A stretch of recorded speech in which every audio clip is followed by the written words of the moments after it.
Hello and welcome to episode 28 of the Australian Roundtable Podcast on Sunday the 19th of April 2015.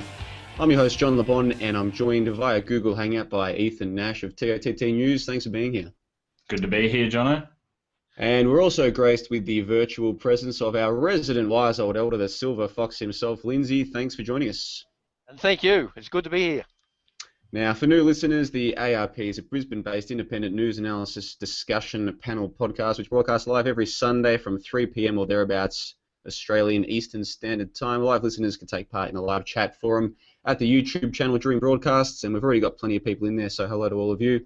All episodes are archived at that channel and are also available in MP3 format for you to download for free from our website, ausroundtable.com. Views presented via individual panelists and guests are not necessarily representative of the entire panel, and all important information cited during the broadcast will be linked to at our website, ausroundtable.com, so you can verify and analyse it for yourself, which we always recommend you do. And episodes generally run to 2 hours, and although it's a roundtable discussion, we do keep to a rough structure for each episode, and we generally break it up into a domestic and an international segments. So I'll go through today's rundown briefly. We've got about 7 topics for domestic today. So briefly, they are the ANZAC Day terror plot, ANZAC Day propaganda, Australia sending troops to Iraq 3.0, the forced vaccination issue, which we've got a feature piece on from Ethan. I'm looking forward to that. More Zionist nonsense in the Courier Mail here in Brisbane. Queensland to trial medical marijuana. Ethan's got some information for us about that. Typical. High Court neuters the Independent Commission Against Corruption, ICAC, and if we get time, we'll talk about inflation and the downsizing of products at the supermarket. Then in international, we've got 5 topics. Briefly, they will be a fast-track deal reached in the Trans-Pacific Partnership over there in America. Oxford University banning more words, more destruction of our language, Orwell style. 40% of Germans, a poll has found, want closure on the World War II history, which suggests that 60% don't. God knows what's going on there. Germany seeking compensation for Holocaust fraud. I'm looking forward to that one. And if we get time, Israel using Arab children as farmers. So we've got an action-packed show today, boys. But before we get into any of that, we'll start off with a bit of a general discussion. Ethan, you couldn't make it to the studio today, my good man. How have you been? Yeah, not too bad, Johnno. Had another very productive week. This vaccine propaganda and nonsense is just all over the place, so we really need to band together and try and counter some of this nonsense that's being spat into the subconscious of the people. So I've been hard at work doing that with a lot of good people, and yeah, just another productive week. Looking forward to a good show. Well, we're already up to 36 people watching live, and we'll be reading out the comments as we go through. I have to tell you, though, it is a bit different. I've got neither of you in the studio today, and it's a very different feeling. Lindsay, now I know how you feel every week sitting there by yourself. It's not much fun, is it? Nah, that's all right. You get used to it.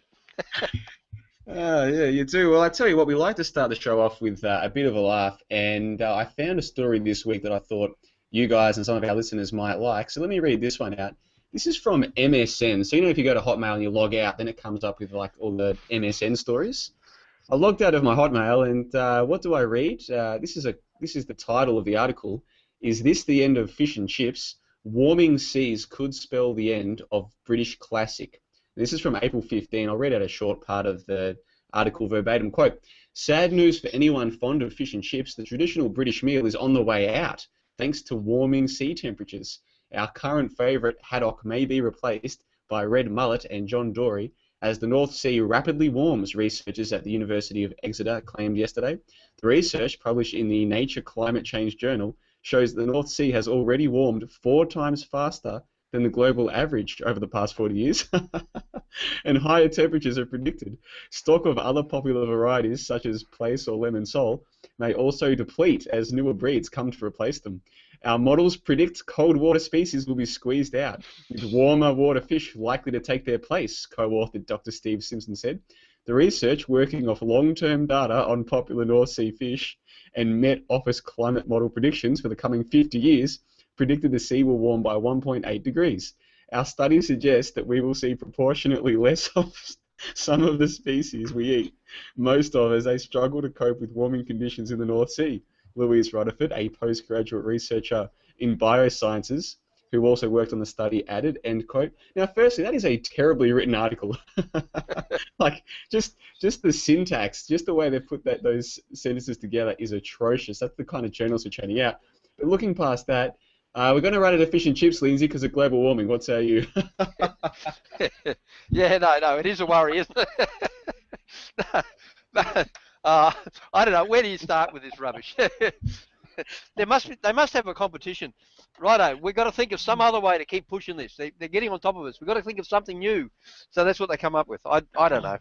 Well, you know what's happening? They're brainwashing the children at school to believe in global warming, and they've got Obama and Al Gore out there shilling for global change. But obviously there's a lot of 50, 60-year-old British people who don't believe in global warming, so they've had to try a new tack, and they're like, if they won't believe the TV propaganda, we'll tell them they can't have their fish and chips.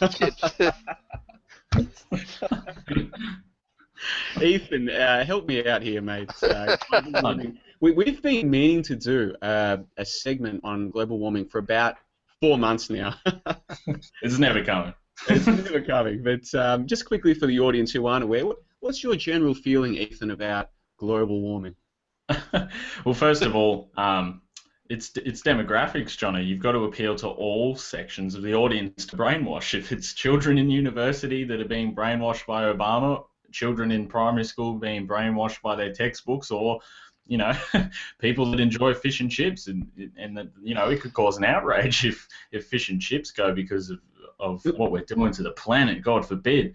But in all seriousness, we've spoke before generally on the show, without going into too much detail, about how flawed the models are that suggest that this is happening, and the science, the whole establishment as a whole, how corrupted it is, and the agendas that they serve, and who funds them, and it begs to raise a lot of questions, Johnno.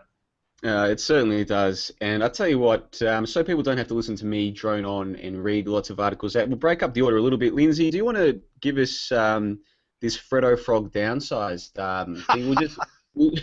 We'll throw it in, and then we'll get into the serious stuff. I understand you've got some information for us about the Freddo Frog being downsized.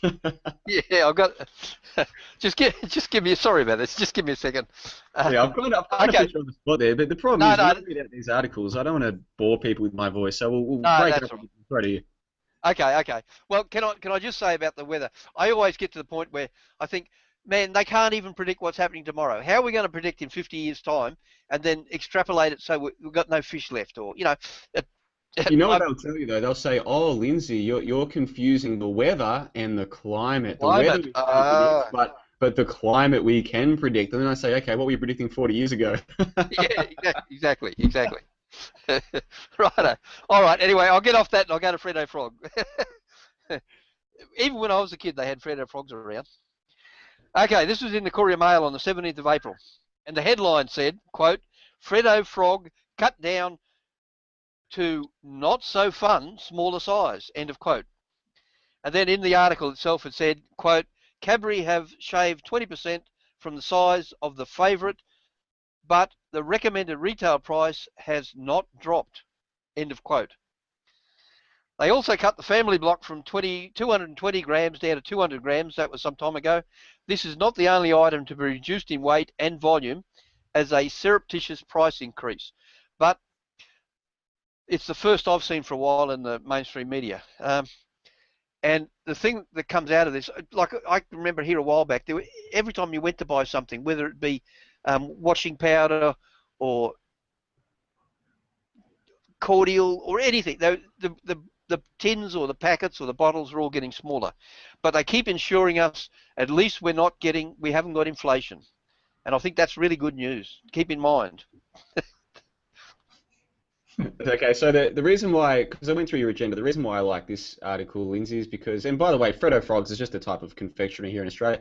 The reason why I found that one interesting is because we do have inflation, we know we have inflation, and we also have products being downsized at the same time, and it is just like George Orwell's 1984, Ethan. Yeah, exactly, Johnno. And I think that they put these sort of articles in there not to entice any critical analysis of the articles as we do. It's just, to talk about diverting the blame to, you know, governments are shrinking our sizes, but we still have to pay the same. And it's the same as George Orwell's 1984, where he goes back into the past and changes the newspapers. It always was at 20 rations of chocolate, but he goes back into the past and changes it to say they had 15, and then releases the new news that says they're going to raise it to 20 rations of chocolate. And everyone says, oh, that's fantastic. It's just the same cycle of propaganda where, how about we talk about Freddo frogs and the health effects that they're having on children, and all of this food, what it's causing in children? How about, instead of global warming with fish and chips, let's talk about what Fukushima is doing to the fish in the ocean. Let's talk about real issues and not disguise them in this nonsense that's made to distract us from the real issues, Jono. Well, I'm glad you bring up Fukushima, because a lot of our audience might think that you and I agree on too many things. We disagree on Fukushima because you believe it's real and I believe it's a hoax, but we'll save that discussion for Sunday sessions. If we get back to this idea, though, that we're reducing the amount that we can buy with our money, right? So through inflation, we know that that's happening. Your money becomes worth less over time.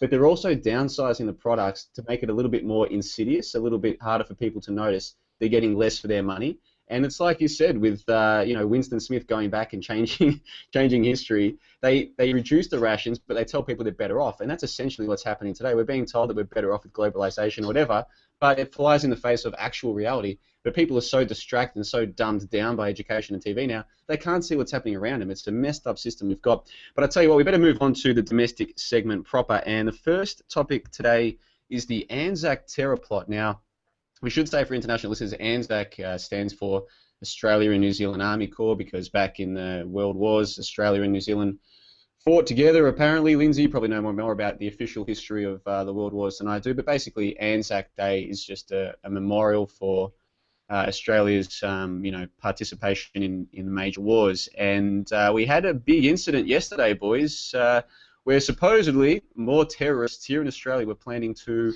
attack, and of course they were planning to attack police. It's always the way. Lindsay, did you see this one yesterday?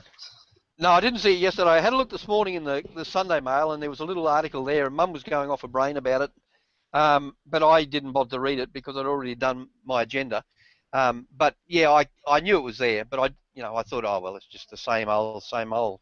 But that's probably getting a bit offhand now. I probably should go in and investigate these things. But it just Mate, it was front page of the Courier Mail today, and I suspect it would have been front page news on every Murdoch newspaper around the country. And of course, we've only got sort of two newspaper publishers in Australia. We've got Murdoch and Fairfax, for the most part.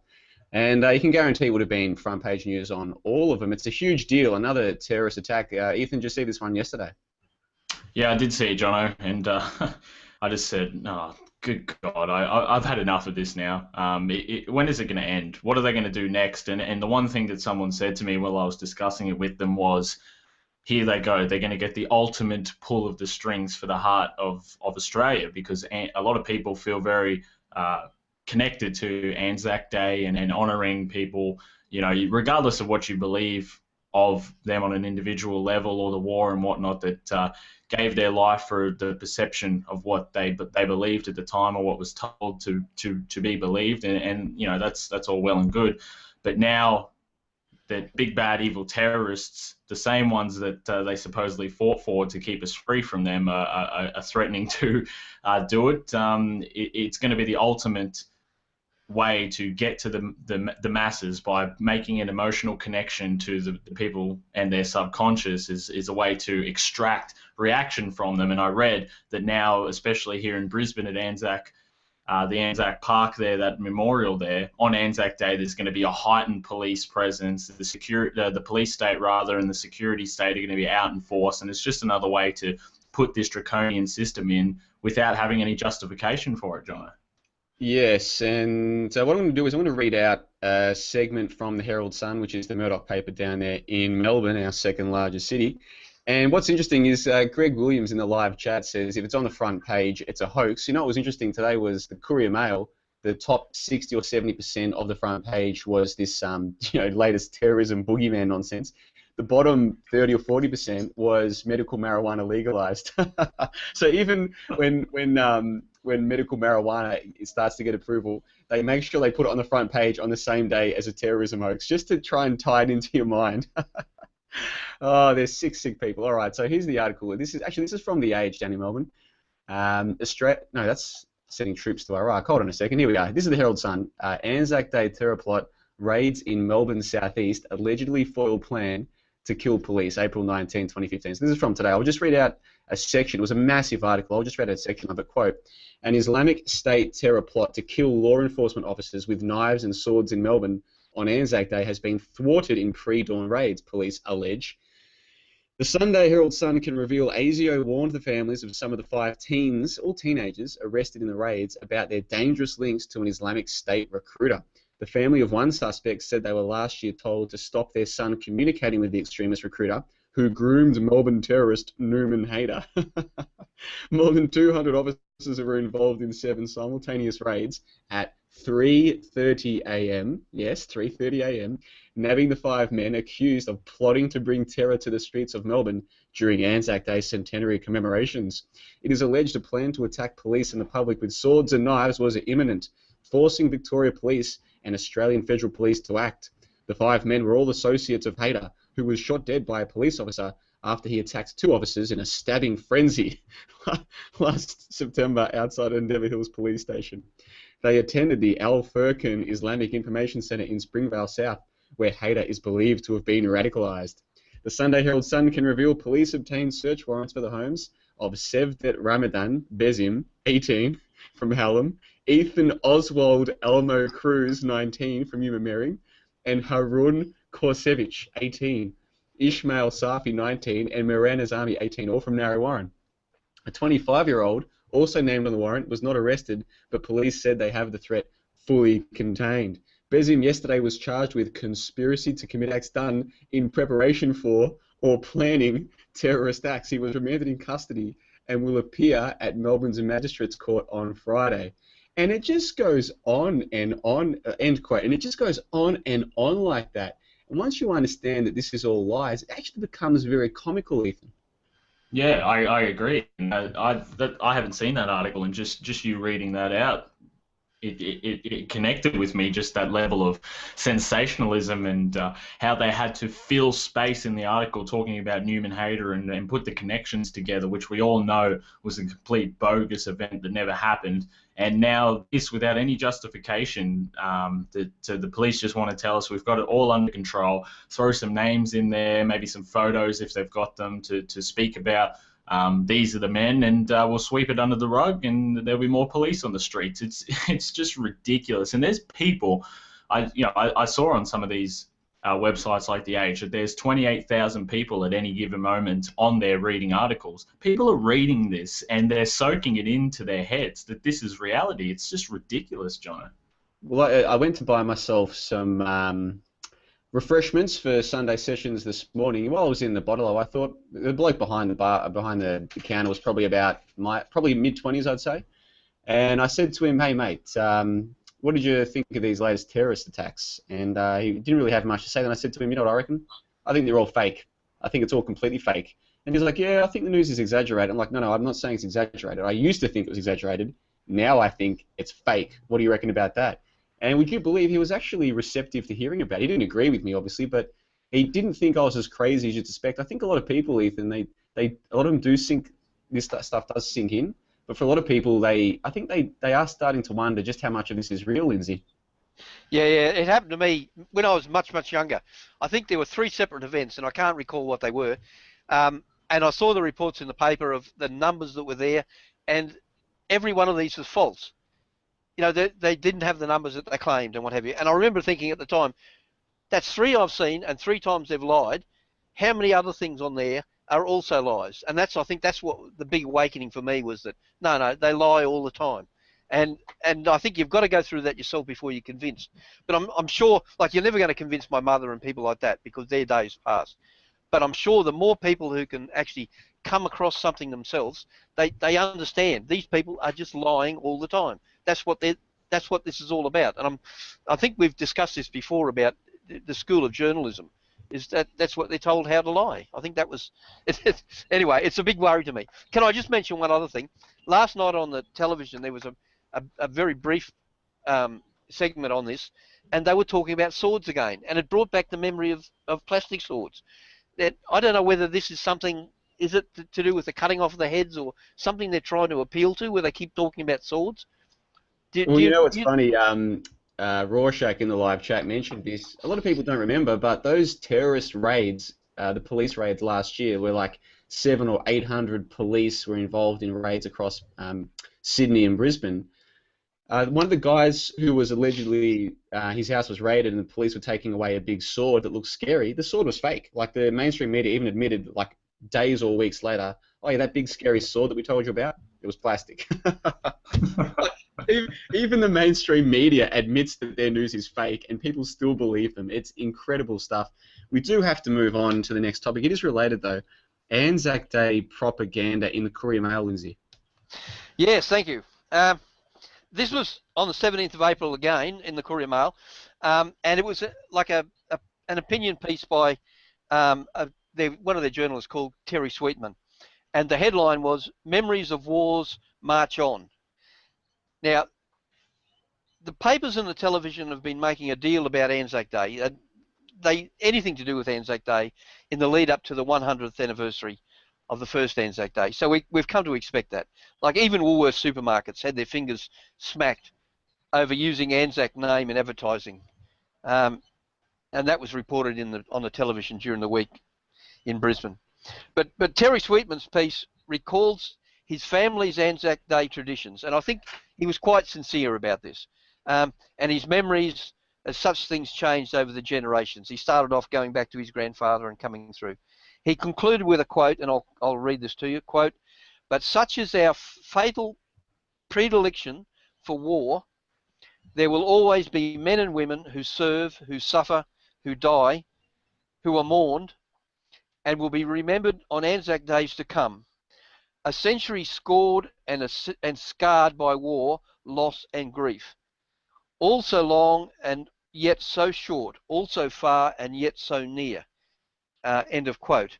Now, my little comment on his was that the word predilection, I looked it up in the dictionary, and it suggests a preference. So it would be a predilection for war would be a preference for war. Now, only the day before, on page 5 of the Courier Mail of April the 16th, the headline was "Diggers fly off to war. First troops head to Iraq."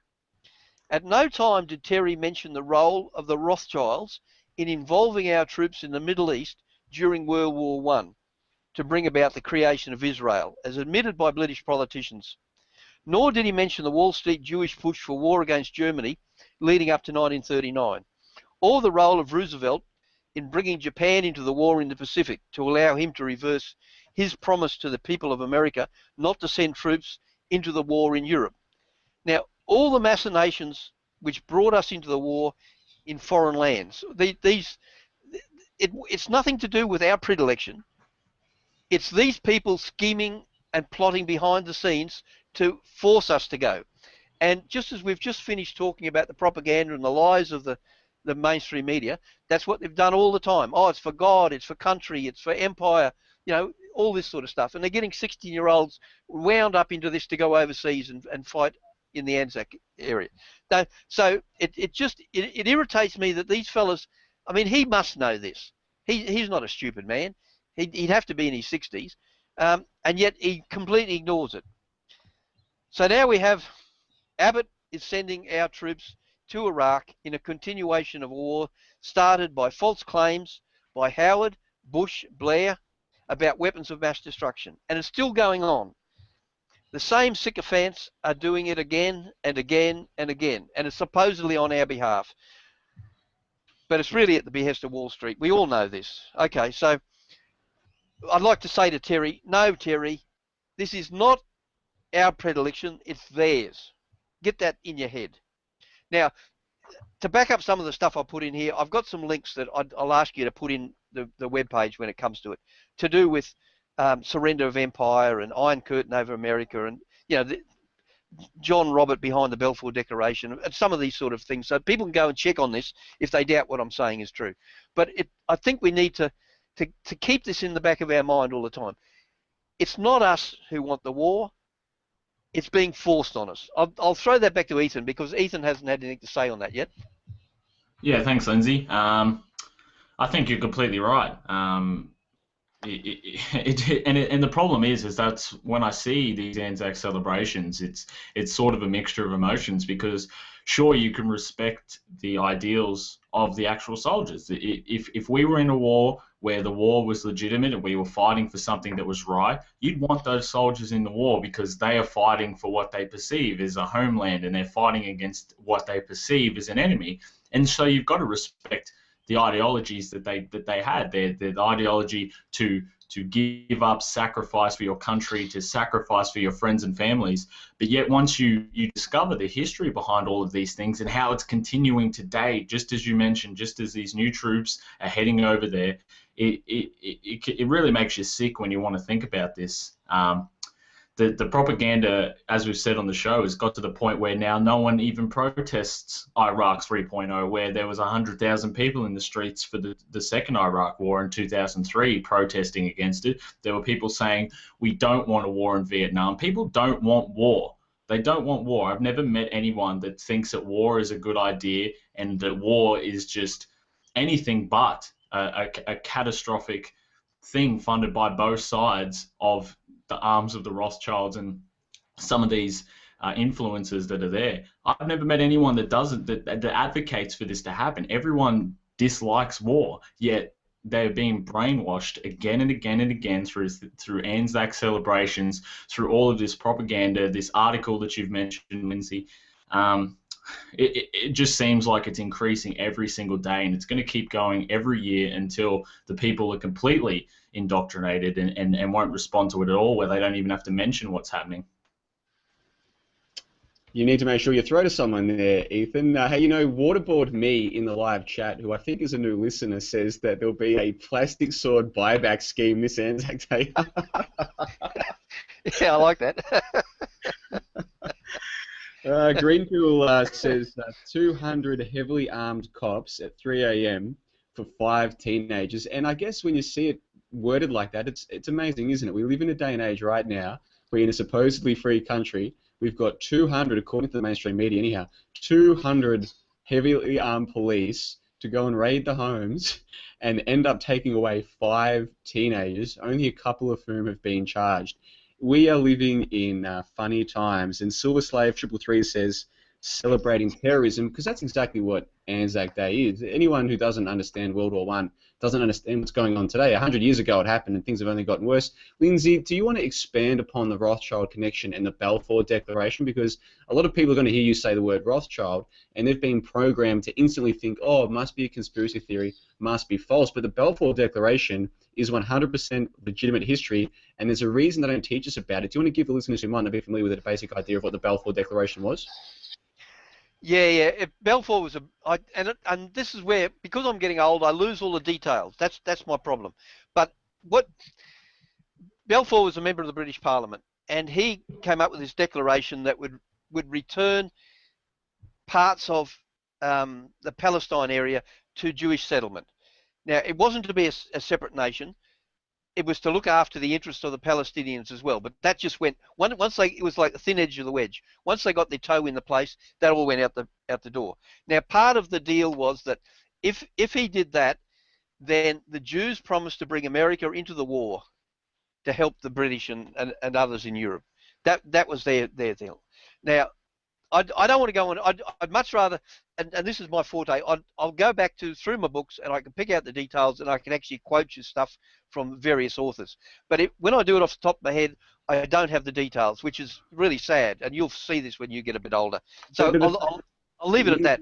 Lindsay, the fact that you even know about the Rothschild, the Balfour Declaration, and can recite any of it means that you're miles ahead of the average person, because the average person can spend 12 or 13 years in a so-called education system and come away, and if you ask them, hey, what happened in the middle of World War I that led to the eventual creation of Israel, and people will look at you with blank stares because they won't have a clue. And I look back now and I think, why did it take me so long to realize what our so-called education system really is, an indoctrination system?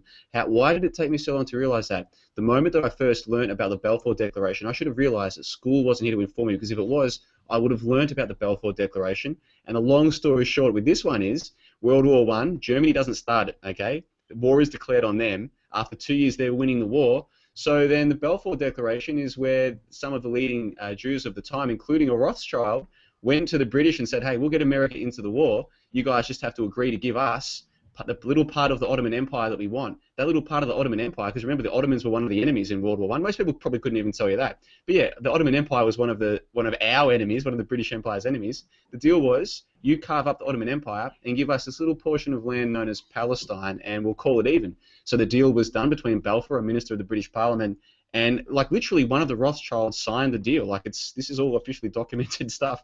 Anyway, a couple of years later, Germany's been defeated, the Ottoman Empire is defeated, it gets carved up, and then what we now call Israel is created. At the time it was called British Mandated Palestine, and of course it wasn't until after World War II that they finally got to create the State of Israel. But this is all official history. This isn't a conspiracy theory, Lindsay, and that's what gets me is people are like, oh, conspiracy theory, conspiracy theory. This is just history, and the fact that you don't know it should tell you that you don't know anything, because school doesn't exist to inform you. Ethan, what say you?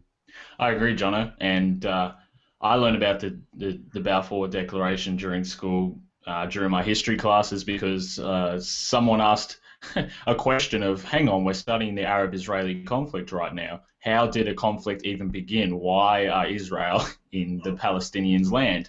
And so we had to get a history lesson through the textbooks on the Balfour Declaration and how it was a good thing because of the atrocities that had happened during World War II to the Jewish people and all the mainstream nonsense that has been taught. So now that everyone that I know that was in my history classes over those 5 or 6 years that I was with them knows that the Balfour Declaration was a good thing and doesn't see it in a negative light, and that's the problem. Same with the eventual curriculums that we did have to go through, which were learning that the Palestinians are terrorists, that they're threatening the Israelis' way of life every day with their existence, and all of this nonsense. It was just programming on a mass scale, programming that I never thought that I'd see.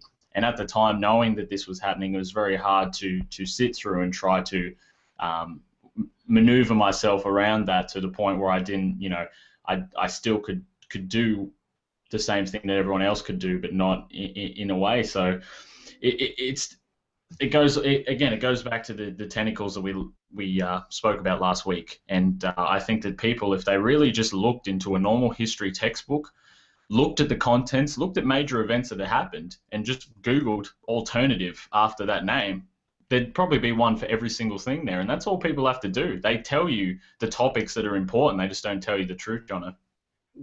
Hold on a second. Are you saying that in your school you were taught about the Balfour Declaration, but you were taught that it was a good thing? Yes. That's even okay. At my school, they just ignored it.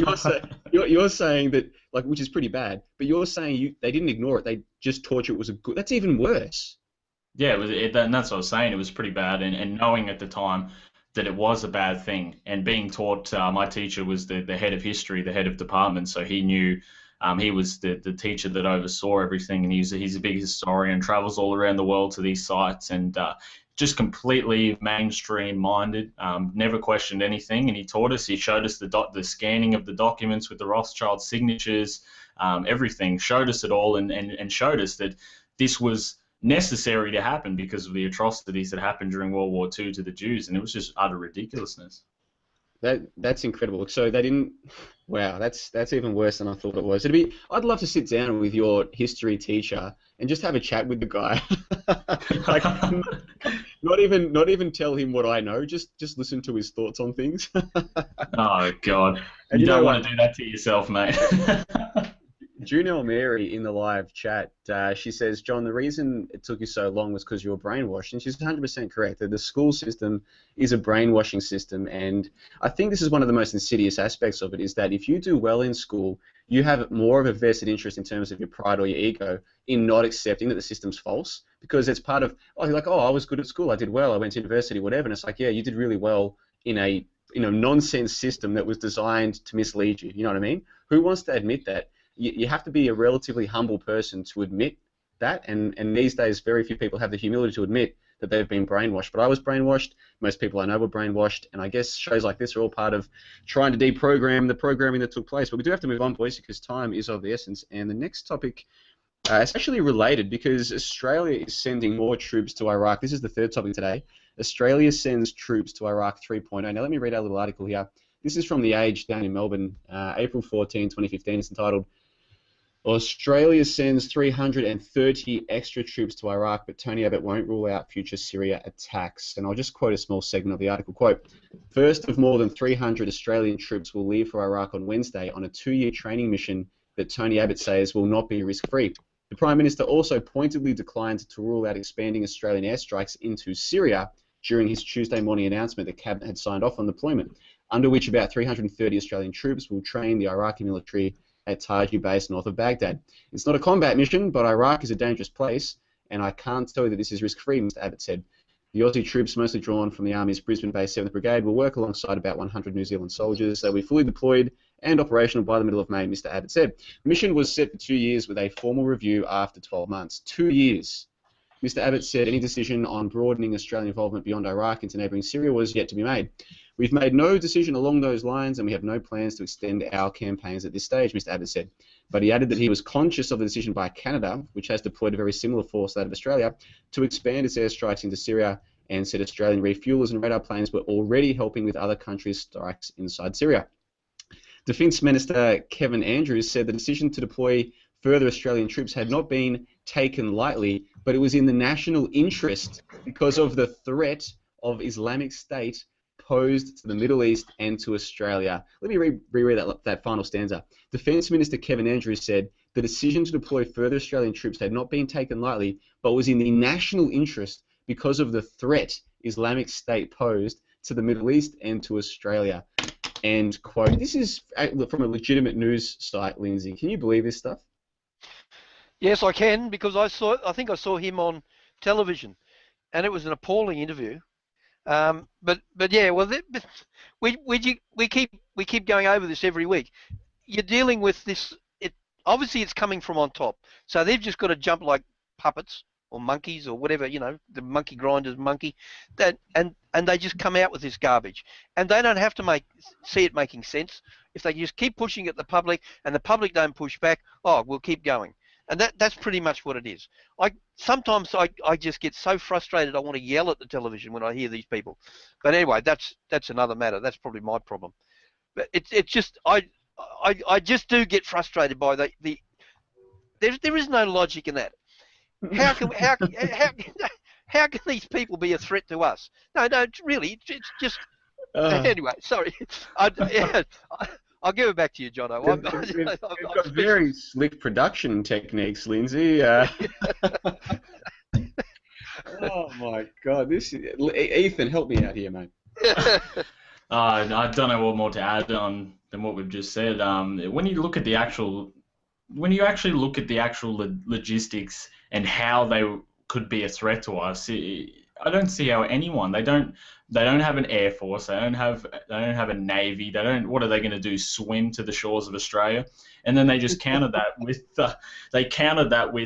swim with their plastic swords through the ocean. They counteract that with saying, well, no, we've got homegrown domestic terrorists here that are funding these ISIS savages overseas, sending $1,200 donations when they're bankrolling $500 million from banks on the regular. It's just utter ridiculousness. And this is not what the media are telling you. And now all we see is on the media, more troops are going overseas. Don't question it. We're not going to tell you why. We're not going to tell you any of this. You're just going to accept it, and that's what the public have done, Johnno. Yeah, I mean, you just go through this article. So they're being sent on a 2-year mission to Iraq, but it's not a combat mission, but it's also dangerous. And they're sending them because this is our defense force.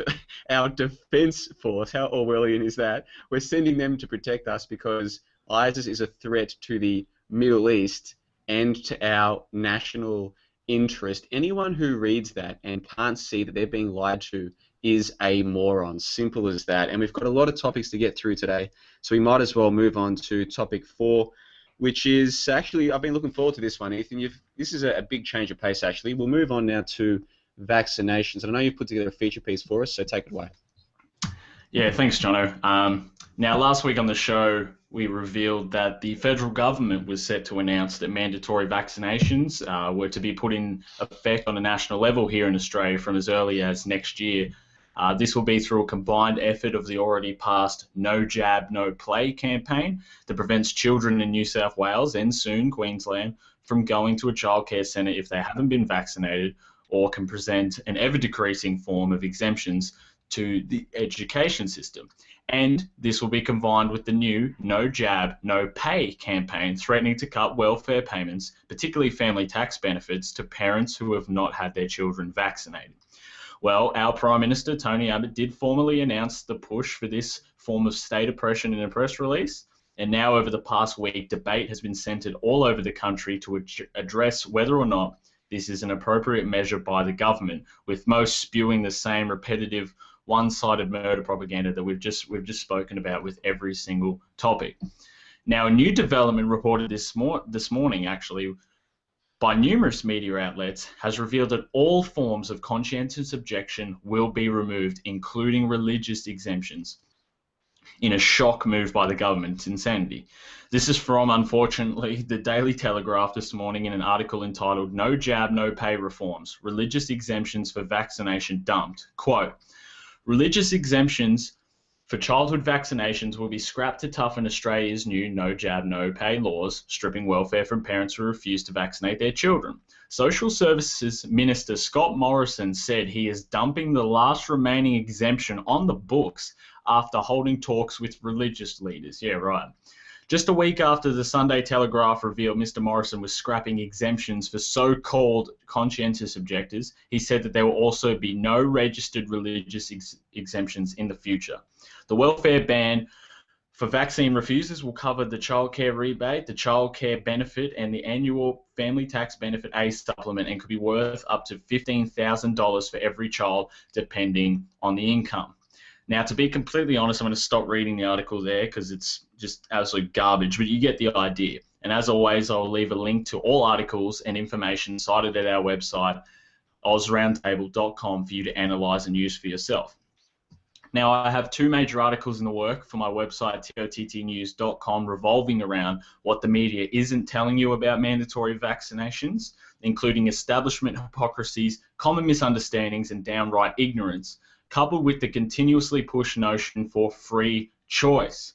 Now, the only reason I haven't got them done yet is because, as I mentioned last week, new developments are being revealed almost every day, and it's hard to add context to an issue when our government and media are sensationalizing it all the time. But I do want to read out some points I have here, and I know this might take a little bit of time, but it's vital information, and I hope the listeners can appreciate the content for what it is and the significance it has in our current Australian environment, both socially and politically. But before I do, Lindsay, I'll throw it to you.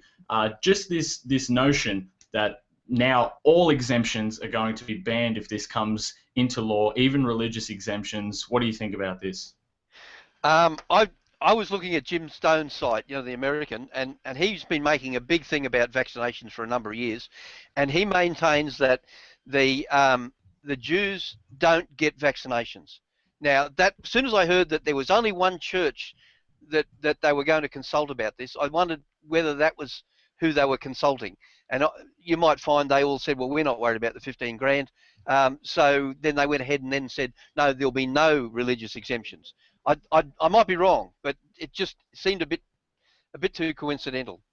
Now, the other thing too was we were talking about this before we went on air, and that's that constitutional point. And Bronwyn from the vaccination group made the point during the week when I was talking about that this legislation hasn't gone through, and there will most likely be a constitutional challenge to it over that section on.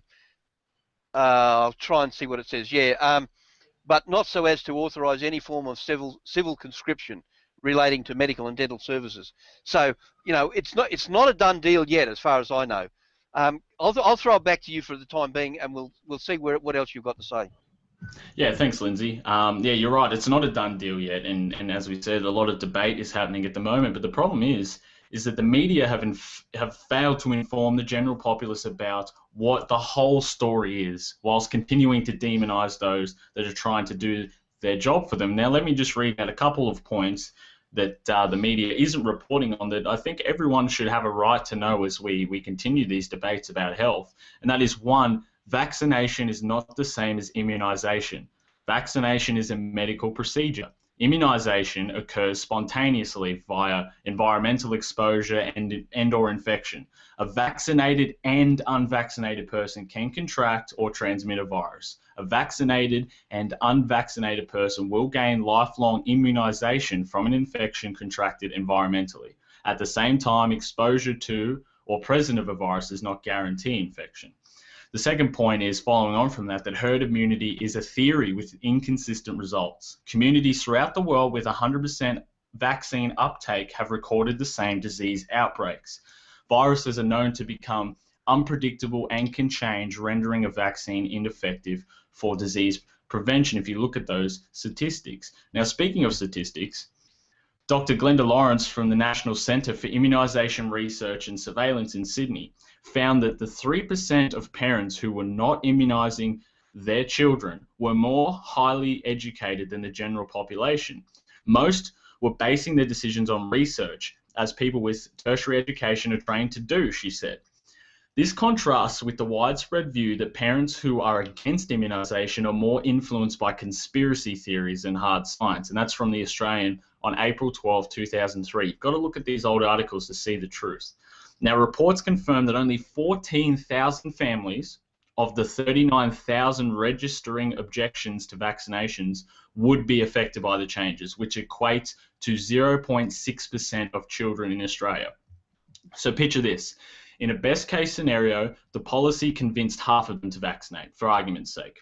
Again, these are people, contrary to the belief that they are dull bludgers and misguided, that are mostly middle to upper class, and this would increase child immunization coverage overall by 0.3%. These figures are almost medically meaningless and are not going to reduce anyone's chances of contracting one of the relevant diseases. So if over 98% and climbing of the population vaccinate and the average non-vaccinator isn't even on government payments, then the current media circus starts to become clear as being exactly that. Now, for those overwhelming majority of Australians who do choose to vaccinate, I would encourage you to consider the issue in light of the points above so far and ask yourself, is threatening to take pensions away from people who have a different yet educated opinion to you the way we as a culture decide on fundamental issues such as health? If only 1.77% of Australians are conscientious objectors, then it is indeed an unusual issue that brings such a significant minority into the political spotlight. So what's it all about? Is it because conscientious objectors are all on government payments? Not according to the demographic research, which suggests on average they are older with more disposable income and university educations. Why? Keep asking why. This also includes Tony Abbott, who refuses to vaccinate his children and openly said so when he was health minister back in 2006, but that's another issue for another day. So I'll just recap quickly and we'll get into a broader discussion. A, herd immunity is a clearly flawed ideology and one that doesn't hold much merit in most civil debates for those that have done the research due to varied levels producing the same results, similar to fluoridated and non-fluoridated water with fluorosis. B, the claim that children need to be immunized to avoid diseases by vaccinating is also flawed because they are two separate things, with vaccinations in numerous studies leading to decreasing the immune system and their responses to diseases, not improving that, and that's in many studies. And third, finally, 2/3 of conscientious objectors, including Tony Abbott, are not on welfare payments, and this proposed legislation does nothing but force the diminishing, some say non-existent, middle class to be squashed even further, with political commentators and even The Guardian saying that this will hardly improve the scenario at all. Now, there's so much more I could have added into this piece that will be added on my upcoming pieces for TOTT News, but I'm not sitting here saying that this is the almighty gospel truth, or that anyone out there should listen to my words and take them into account without doing their own research. I'm just pointing out that this information to make both parties think. Have I heard the media tell that about me? And why isn't the media telling me about that? This is what my two pieces will be centered around, and this is what the entire debate should be centered around. It's common sense. I'm almost certain someone could refute my information today with a medical interpretation by a PhD on the other side of the spectrum, and that's great. I'm here to reinforce the notion that there is a difference between being pro-vaccination and pro-tyranny. That is, if you are for vaccines, good on you. That is your personal decision. You have every right to provide education, awareness, and help to those who you feel are neglecting their children in doing so. But what we are seeing here, however, is a state-enforced draconian mandatory system where the state decides what is right for your child and punishes any dissent against their viewpoint. Look at the bigger picture here. What precedent does this set? If you can't even decide what to do with your own child, or even be revealed to a portion of alternative facts, as I've presented on the show today, just a tiny little facts that the media don't tell you about, what is next? What can the government use this as a stepping stone to carry out in the future? And finally, whether you are for or against vaccinations, I'm almost certain every individual watching this or listening to this is for free choice. There are dozens of alternative solutions that don't include the state dictating our personal lives, ones that address the concerns, pros and cons of vaccinations, and encourage civil debate on an issue that is fundamental to our very society, something the New World Order are working every day to stop dead in its tracks. And with that, I'll throw it to you, Johnno. Just some general thoughts on the media not telling us about it and the right to free choice here in this country. Well, we're up to 63 people watching live, and while you were talking there, Ethan, a lot of people were supportive of the statistics that you were bringing to the table, because that's what we need to do, just bring the facts to the table. And unfortunately, the enemies control the propaganda. They control the TVs, they control the radio. Gary McAntanis in the live chat says that AM radio in Sydney has been pumping out pro-vaccination nonsense. And I've said this before on the show, that's where I come at this from. I don't pretend to be an expert on vaccinations or what exactly is in them, but what I do know is that the media lies, and that the media is used by the people who really run the show to convince people to not only do things that are bad for them, but to force other people to do things they don't want to do. And for me, that's what this comes down to. If a mother and a father aren't convinced that vaccinations are good for their children, then they should be the ones who decide whether or not vaccinations go in that children. And the notion that the state should be able or should be allowed to force anyone to inject their kids with anything is utter nonsense, and it shows how far statism has gone. It's Orwellian. It's 100% Orwellian, where the state now gets to tell, like, the state controls the kids essentially. It's crazy stuff, Lindsay. I'll throw to you. Yeah, thanks for that. Look, thanks, Ethan. I didn't know about Tony Abbott. He really is a scumbag, isn't he? When you think that he didn't vaccinate his own kids and now he's trying to force everybody else to do it. What a little person. I won't call him that name on the air, but no, really, no. I'm really upset with that. I've not heard that before, and I'll make that point to my local member when I get to her again. No, that's really disgraced. But anyway, thanks for doing that. I really appreciate the effort you put into that, because I've learned a few things there. My point with it is, I've been concerned about fluoridation because the dentists push it so hard, and when you go in, you find out because of over-fluoridation, the teeth go mottly and white, and then the dentists make a fortune with cosmetic dentistry. Now, I think it's the same with these blokes. We know damn well that a lot of kids get bad reactions to vaccinations, and so the medical profession are just lapping it up. It's worked for them. Now, they keep saying, oh, there's no connection between autism, but that's not true. We know. I've got books on it. We know it's not. That they were even using the vaccinations on rats to cause inflammation of the brain when they wanted to test drugs on inflammation of the brain.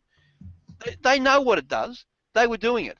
And then they got the high then to charge parents with shaken baby syndrome. The whole thing is an absolute disgrace. This whole thing, I mean, they should hang their heads in shame.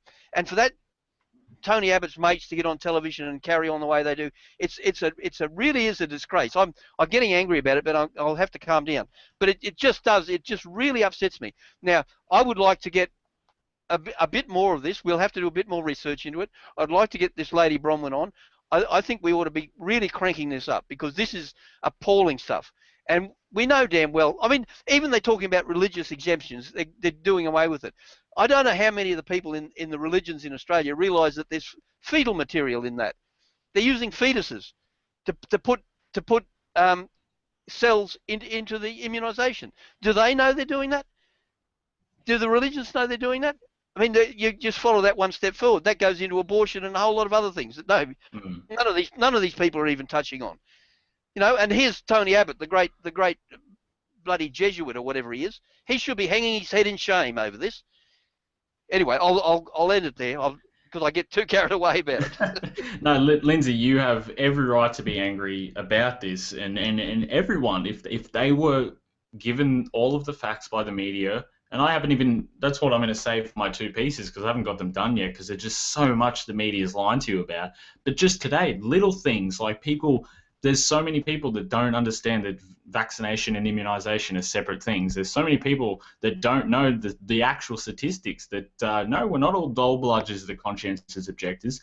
We are mostly educated people, middle to upper class, university degrees who have done the research, including Tony Abbott, who I found an old gem back from 2006, which I'll go further on maybe on another episode of this show or in my video, where he was health minister and he come out and he said, you might hate me for this, you could call me a monster all you want. He was health minister at the time. This is the great irony. And he said, you may hate me, but I refuse to get my daughters vaccinated. And he listed a couple of vaccines that he didn't want them to be vaccinated from. And now he stands out here in this press conference so many years later and says, as a father, I feel obligated to speak for the voiceless parents here in Australia. Well, are you speaking for the voiceless parents here? The voiceless children, sorry, rather. Are you really speaking for that when you won't even do it yourself? It's madness. It's insanity. And everyone should do their own research. Everyone should look at some of these studies. Look at the overseas. Look at what Bill Gates is doing to these children. Over 47,500, cases of just all of these diseases that have increased after they said that they were, the polio vaccine had cured and they were polio free over there. It's madness. And the connection that Bill Gates has to us, the connection that Rupert Murdoch himself has to some of these vaccine boards and the medical establishment, it goes so deep. And people should be so angry because this is our fundamental health. This is your children. And people are blindly following what the Murdoch media are telling you about this without doing any of the research on their own and just dismissing the facts. And that's what we should be angry about. I'll throw that one over to you, Jono. Do you have any thoughts on just in general, mandatory vaccines, what the media aren't telling us, and Tony Abbott in his hypocrisy, and they're just laughing in our face, mate? It's full court press, and as you know, I don't watch too much TV, Ethan. I'm a little bit different to you on that one, but I did tune into the 7 p.m. project? We've got 3 commercial broadcasters here in Australia, Channel 7, 9, and 10, and 10 have like a news show, but it's meant to be for like the younger generation. So they have so-called comedians on there going through the news stories of the day, if you like.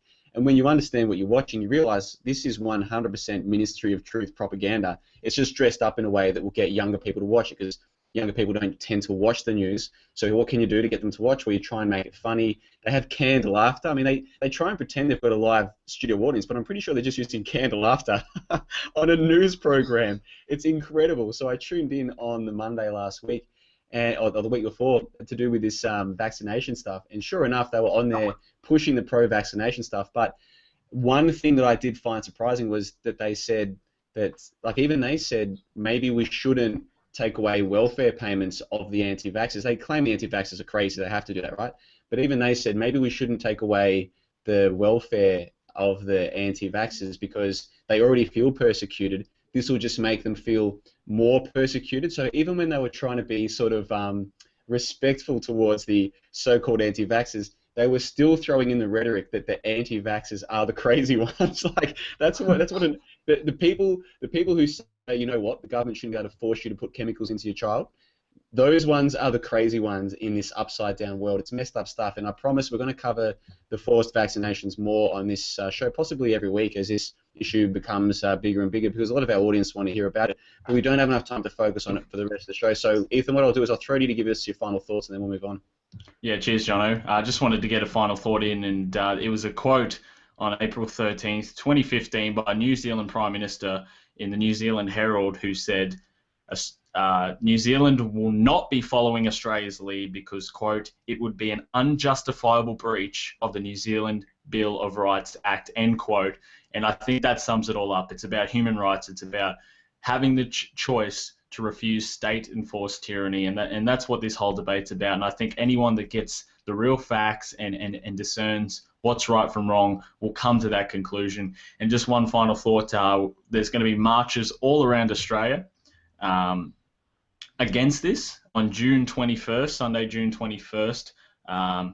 at the moment. That's the date for the Brisbane one. There's no venue yet.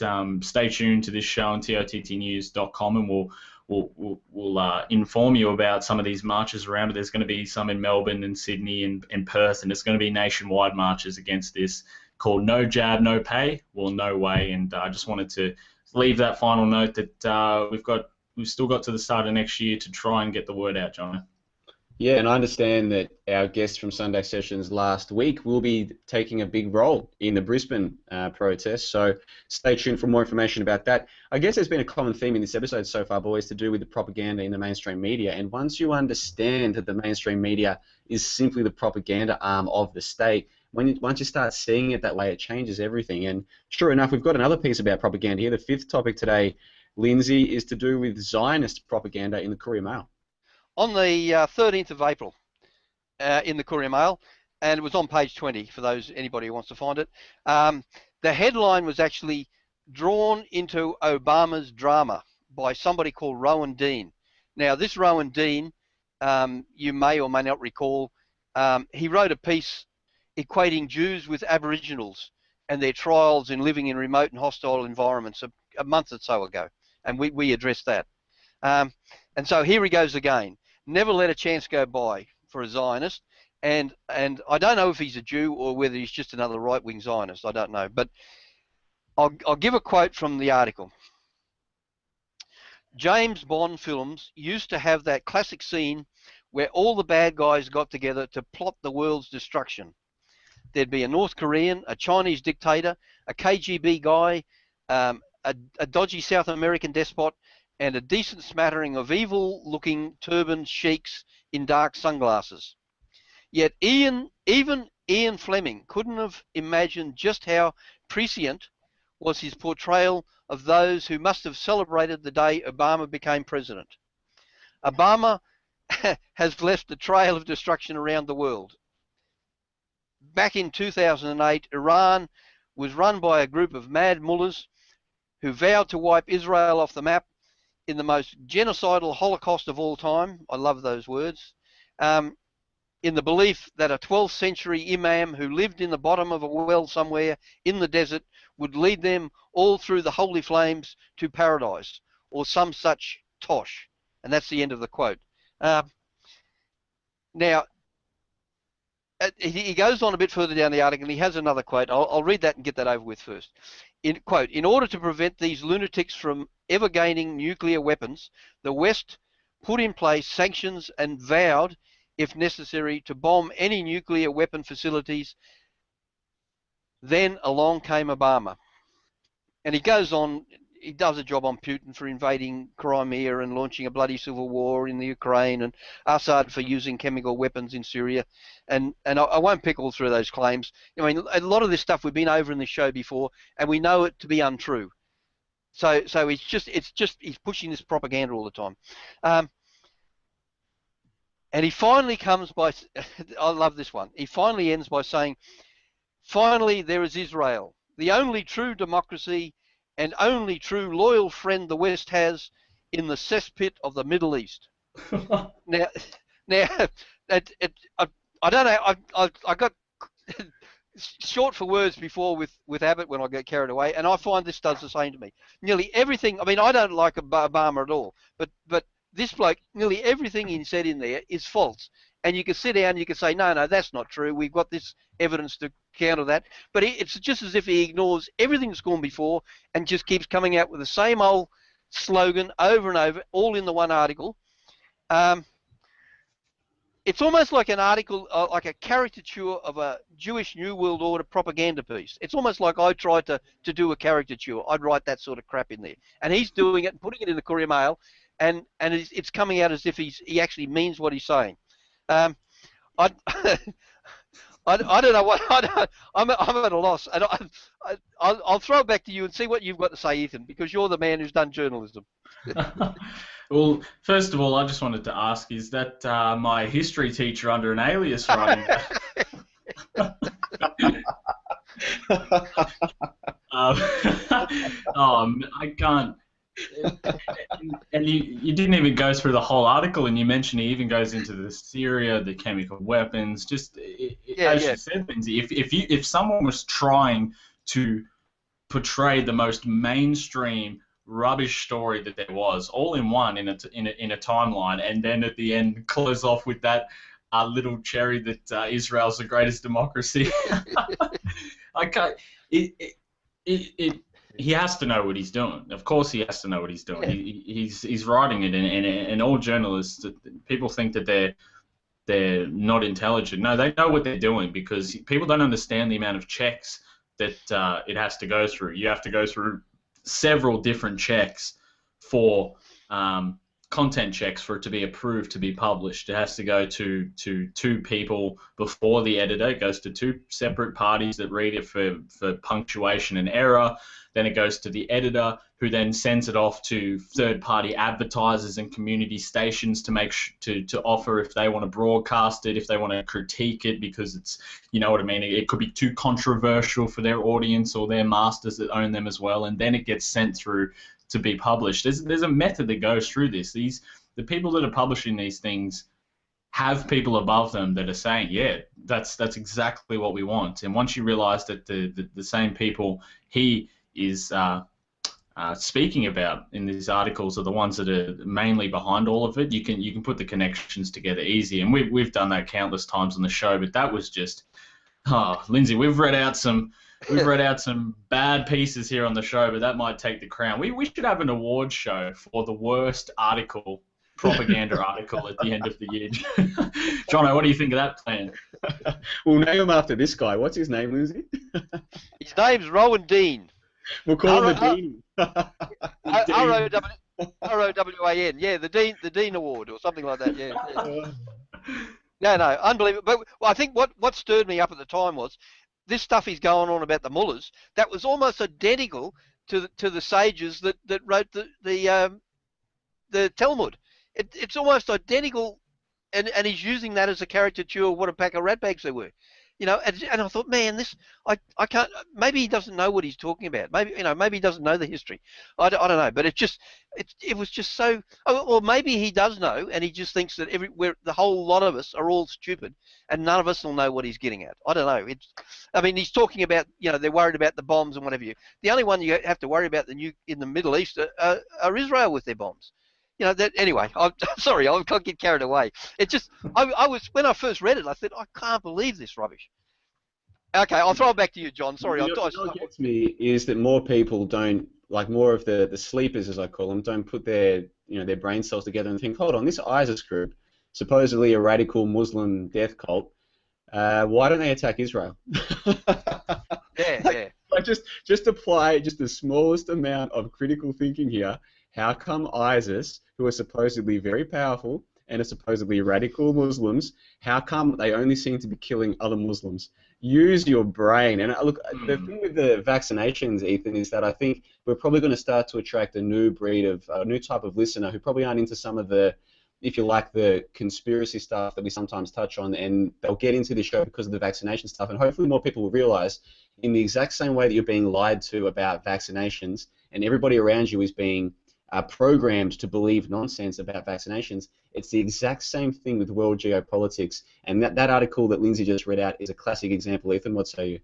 I completely agree, Johnno. And going back to, I saw an illustration this morning of a map that said, look at all of the gas lines and the pipes that Israel have throughout the Middle East that are not being touched by ISIS. If they're really as greedy and hungry for power as most say they are, they're the most radical group that's ever existed. Why aren't they going for where the money is on Israel's pipes? It just seems like they're immune to them. And once you brought up a good point, once it all comes back to this agenda that they have, and I welcome the new listeners that are coming over from some of these event pages on Facebook and whatnot that are here to listen about people just discussing vaccines in a way that should be discussed, but also to encourage them to do their own research and realize that vaccines is one bubble. You discover another bubble. It might be fluoride. You might discover another bubble, 9/11, and then you realize that all of these bubbles are inside of one big bubble, and that's what we're trying to expose here on the show, Johnno. Well, I'll tell you what, we've gone way over time. We try and keep domestic to 1 hour, but because we're all broadcasting from our houses this time, I think we can afford to go a little bit over time, so we might do that. There's a couple more topics in domestic we want to get to, but we'll stick with this theme of propaganda. The sixth topic of today is to do with more propaganda regarding the Sydney siege. Lindsay, take it away. Yes, indeed. This was on the 15th of April in the Courier Mail, my favourite newspaper, by my favourite owner. And it's the headline read, "Police sniper wanted to shoot cafe siege gunman." That's the end of that. Okay, and then I'll quote from a little bit from the article, only a couple of sentences. TV cameraman Greg Parker has told of his emotional experience sitting next to a New South Wales police sniper in the Channel 7 studio just 40 metres from the Lindt Cafe as the tragedy unfolded in December. He speaks of, and that's the end of the quote, he speaks of how, as the hours dragged by, he developed a bond with the sniper. And unfortunately, as the months drag by, they won't give this a rest. The recent played out during the week where a middle-aged woman verbally attacked a scarf-wearing woman on a train who she correctly assumed to be a Muslim, and using the Lindt Cafe as a reason for her bad manners. And it doesn't matter what you think about the Muslims and what they're doing in Australia or whatever, there is no excuse for bad manners. This poor woman sitting on a train with her husband, she really doesn't need to be attacked. Anyway, I won't. That's for another session, perhaps. But yeah, we really should be using reasonable manners with people. It doesn't matter who they are.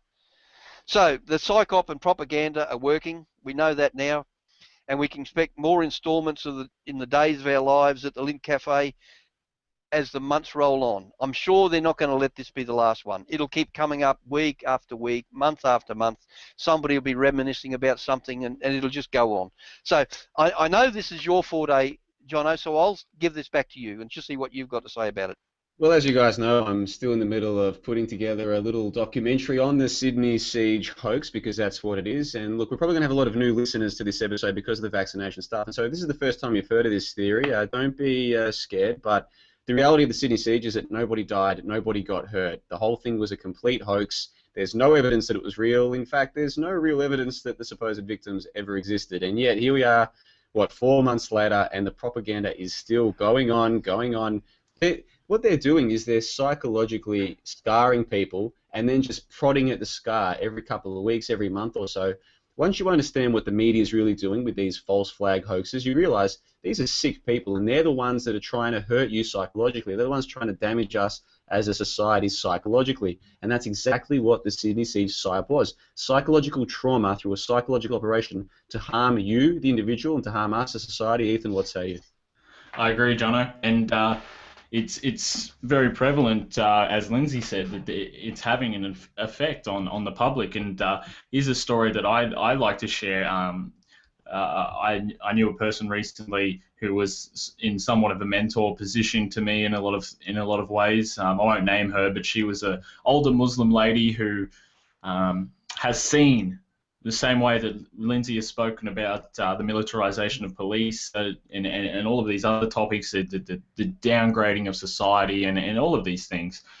She's seen the evolution of how the public have portrayed Muslims since she's been here in Australia for a number of years, 30 odd years or so, 30, 40 years, she said. And when she got here, she told me that, it was very... there was little diverse sections of where they used to live, and everyone got along, and there was no one that was hating. And as it gone on, it still wasn't as bad. And the thing that really got me was after 9/11 happened, she was riding on trains, yet no one said anything to her on the trains. And all of her friends, her work colleagues, were ringing her, worried about her because they thought that there'd be some sort of an uprising of sorts, a verbal uprising in terms of the reaction to 9/11 to her. And she said, no, nothing like that has happened to me. Yet now today, the propaganda and the programming has got so bad that it goes beyond a 9/11 point where she wasn't even being talked to at that point. Now she's having people spit on her, have people abuse her in the shopping centre saying that every Muslim's a terrorist, all this nonsense that we know is not true. And I think that that's a perfect example right there in the flesh of just how deep this programming goes and how deep they will stoop to. And it's only going to get worse. It's going to get worse because they want us to divide and conquer. We've seen that with the rallies that have been happening. We're seeing it with, as Lindsay said, attacks on trains. We've seen it with all of these things. People being brainwashed into believing that their fellow humans are the enemy, Jono. Yeah, and it's even worse than that. Our Australian listeners in particular will remember that at the time of the Sydney siege, there was that trending hashtag, I'll ride with you. Pardon me, I'll ride with you. It made the mainstream news. It was promoted widely by the mainstream media. And basically it was this idea that, the Muslims in Australia now are going to be targeted or ostracized by the non-Muslims because we're all going to be scared of them, blah, blah, blah. So, hey, let's all us white people, let's ride on buses with the Muslims because other white people are going to harm the Muslims. Of course, no Muslims were harmed. Nobody was out to get the Muslims. And there was nothing like that. So what they managed to do was to use the mainstream media to condition us to believe that just because we're not Muslims, we have to be critical of other non-Muslims because they're out to get the Muslims because of a fake event where a supposed Can you see how absurd the whole thing is? But it even went one level deeper. That lady who started the I'll ride with you hashtag, Tessa Coombe, TESSAKUM, she had posted on her blog like a month prior to the Sydney siege how much she hates white people. So like literally those are her words. She said like, I hate you white people. It's like a 10,000 word diatribe about how much she hates white people. And then a month, and it's still up on her blog to this day. And then like a month later, the Sydney siege happens, and she's being championed by the mainstream media as this leading anti-racist. Can you see how messed up this stuff is? The mainstream media, when you understand what's really going on, it's amusing and I laugh about it, but it's also utterly sick, and that's one of the things that we're trying to expose on this show, and we see other people doing similar work as well, is trying to show people you are being conditioned to think that everyone around you is the bad guy, but it's the people doing the conditioning who are the bad guys, and if more of us wake up to it, we might be able to slow them down. But one thing we can't slow down is the clock here, guys, because time is quickly getting away from us. We'll move on, shut up, idiot, we'll move on to the seventh topic for today, and that is some good news, actually, or at least it seems like that on the surface, and that is Queensland to trial medical marijuana. And Ethan, this is your topic. Take it away. Thanks, Jono. I'll just make this real quick because we know that we've got short time here today. But the basic premise is that Premier Palaszczuk will announce Queensland's first medicinal cannabis trial, saying she's been particularly moved by stories of children with drug-resistant epilepsy. And an article by the Courier Mail says that she said that Queensland will join forces with the New South Wales government. And I think I just saw before that Victoria or Tasmania, one of the states, are going to join in as well with their trials. So it's starting to spread nationwide, which last year announced that scientific trials for patients with intractable epilepsy, chemotherapy-related nausea, and end-of-life pain where standard treatments were ineffective. She spoke to New South Wales Premier about the trials on Friday's council. This article's terribly written. I'm not going to read it anymore, but the basic premise of it is Queensland is going to join New South Wales with medicinal cannabis trials. And on the surface, this looks like a good thing, and it's great that this is getting out. The people are seeing, hey, it's not that what it's been perceived to be all of these times. It's started to legalize around the world. It's starting to have some very positive effect in these communities that it is in. But I'll read out a few comments here from the TOTT News Facebook page when I shared this article. And one was from Lisa, the Enchanted Warrior. She said, "This pisses me off. We don't need trials. We have thousands of documented cases, thousands of clinical data. We do not need to waste time and people's health. It's just a media stunt." And then General Maddox from Real News Australia said, "My thoughts exactly, Lisa. It's a simple way she can look like a hero in the eyes who support the use of medicinal cannabis without actually committing to it." And that's the bad news amongst this is that it's too late for trials. It's been proven. There's thousands of documents, thousands of cases. The reason that it was banned in the first place is because it worked at the start of the 20th century and just before the turn of the 20th century. It's because it worked and it didn't profit. And we can get into a big discussion about that some other time. But the government now are just coming out to say, here's the heat off of us. We're going to do trials, but the power is still in our hands. Johnno, I'll throw that to you. Yeah, it's interesting, isn't it? If you take a step back, essentially what we've got here is the Ministry of Truth, the propaganda arm of the government, the mainstream media coming out and saying that, hey, peasants, you know that thing that you can grow in your own gardens for free, that you can help to treat psychological issues as well, potentially as cancers. You can grow that for free. What we're going to do is we're going to make it so that there are clinical trials of industrially produced, like synthesized elements of that plant that we might let you guys get access to a few years down the track.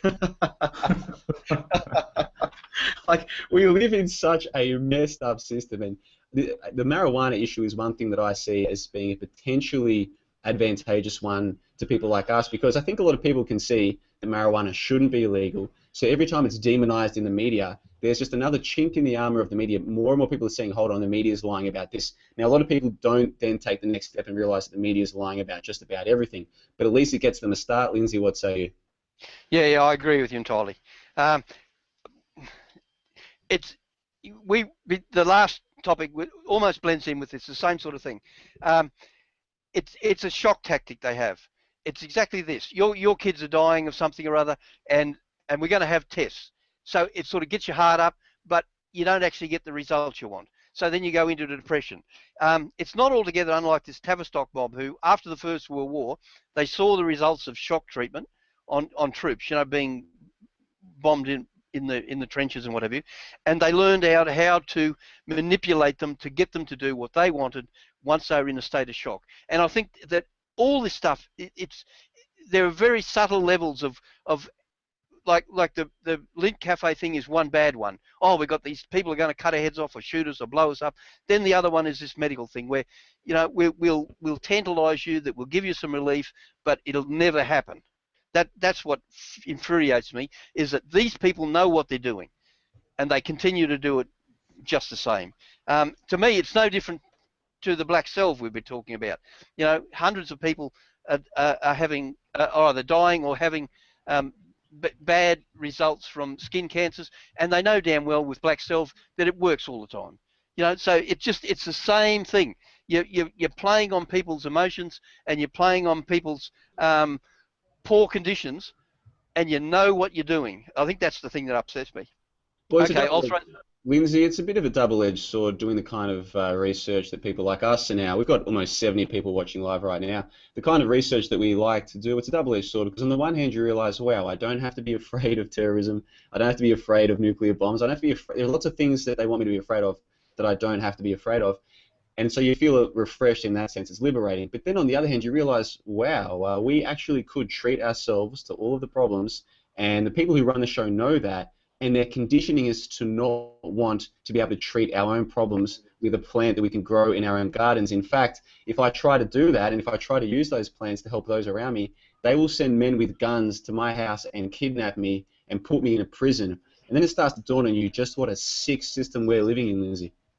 Yeah, I agree. Well, just during the week, I didn't bring this up on my items, but there was somewhere in America where some kid stood up in a class in school and said something about marijuana being good for whatever, some problem he had. And the next thing they know, they've dobbed him in, they go around, they take the kids away from the parents, they do a search of the house, the whole thing. So exactly what you were just saying. They've done that in America. You can bet your life they'll do it here. They'll try and take the kids away. And where does that end? Where do the kids finish up? In foster care, or it is. We are a sick society, and we're being run by sick people. Yeah, no doubt about it. Well, we have to press on because time is of the essence. And the eighth and final topic for domestic, Ethan, is to do with the High Court and the Independent Commission Against Corruption. Yeah, thanks, Johnno. Again, this is just another quick one. I'll read out an article from the Sydney Morning Herald, and this is. It can go into a bigger discussion, but we won't leave that for today. But I think that this is just reminiscent of what we spoke about last week, about how the tentacles run deep and how much control they have over people. The High Court has limited the power of the New South Wales anti-corruption watchdog in a way that will dangerously undermine community trust in governments, politicians and public officials. Dozens of findings by The Independent Commission Against Corruption, including some involving Labor and Liberal figures, are under a cloud, while cases involving former Labor ministers Ian MacDonald and others are unlikely to be affected. Many investigations aimed at unlocking system corruption will never be pursued. Some rich and powerful citizens will be spared from so-called, quote, name and shame hearings as well. They will take their chances in court, where the burden of proof is much higher if they face action at all. Instead of trusting the ICAC to go fearlessly where others fear to tread, the public will now have to hope other resource-stretched agencies pursue those intent on corruption of public administration, and that's a faint hope. And that's where I'll end the article there. It goes on to talk about, quotes from civil activists here in New South Wales speaking about how this erodes democracy, and that's what it is. It's on one hand an independent agency that has been led to investigate some of these wrongdoings that are happening, and the High Court just says, no, you will not have the power anymore to do these sort of things. The cases that you do have now will be under a cloud. Your resources are going to be cut. How can we combat this? I'll throw this to Lindsay because it can go into a wider discussion, which we don't have time for today. But just briefly, Lindsay, this High Court decision has prevented this independent watchdog from pursuing some of these cases, and it just shows you how far the corruption runs deep, son. Yeah. Well, I've discussed, this is one of my hobby horses, and I've discussed it before on other podcasts, and it does worry me. Like I had complaints about the behaviour of some judges in the Queensland Supreme Court to do with a mate of mine, and with a very, very large bill of exchange being converted by somebody and traded into New York. And as far as I'm concerned, the only people who could have done it or knew about it were somebody associated with a court or a group of lawyers or whatever. And I've tried the people up here, the CMC, I've tried the police fraud squad, I tried the local, the treasurer, and nobody wants to touch it. Nobody wants to have a bar of it. And now that's going to be even worse now that the High Court said, oh, you can't do that. And my first reaction when you were saying that was that, yeah, these blokes have all got together and they know what they're doing, and they're trying to put a stop to any investigation into the justice system or the injustice system, however you like to call it. And that people might think we're being a bit over the top here, but I know that there have been international meetings of common law countries where the judges come together and they decide how they're going to combat what we have been doing through the internet. So all our people are intertwining with countries like Canada and America and Britain and elsewhere, common law countries, through the internet, and these people are having their paid meetings in various countries, so they all get together and how they're going to combat us as a group. So don't think they don't do that. They know damn well what they're doing, and I wouldn't be at all surprised if this High Court thing, there's something behind it. You wouldn't know who's pulling the strings, but they've got to know what they're doing and what the effects will be within the states. I'll throw it back to Johnno and see what he's got to say. Yeah, I mean, I think we and most of our listeners are well aware of just how corrupt our so-called justice system is, and we'll have more to say about ICAC as that goes on, Ethan, but that's your topic. Any final thoughts, and then we'll get into international.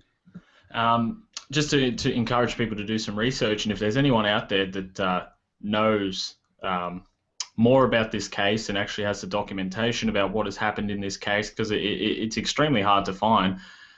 For me personally, I've found I'd like to look into it and see where they get this authority to stop people from doing this. So if there's anyone out there, send us an email, and I'll be sure to update people with continued pieces like this in the future, Johnno.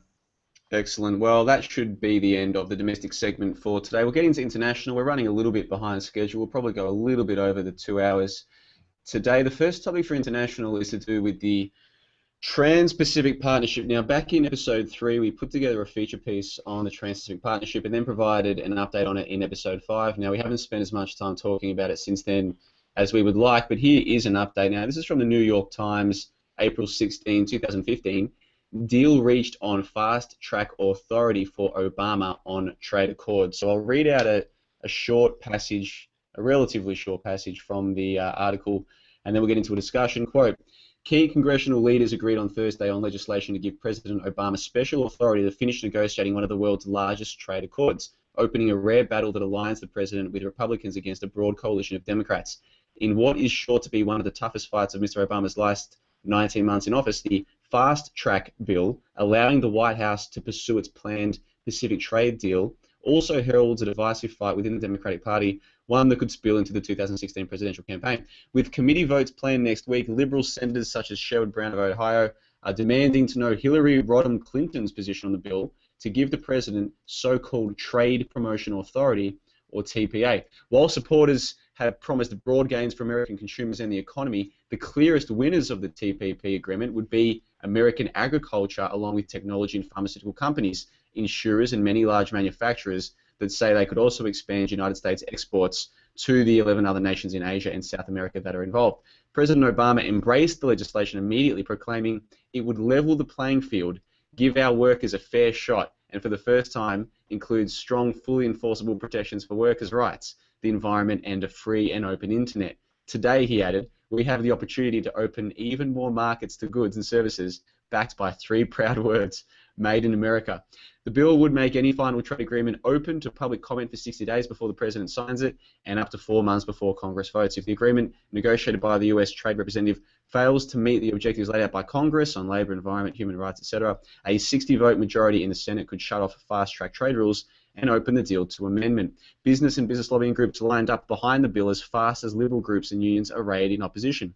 With facts and arguments, we'll win this trade debate and renew TPA, vowed Thomas J. Donahue, president of the US Chamber of Commerce, and quote, now this fast-track bill, you need to look into this for yourselves, guys. There's a fair bit to read.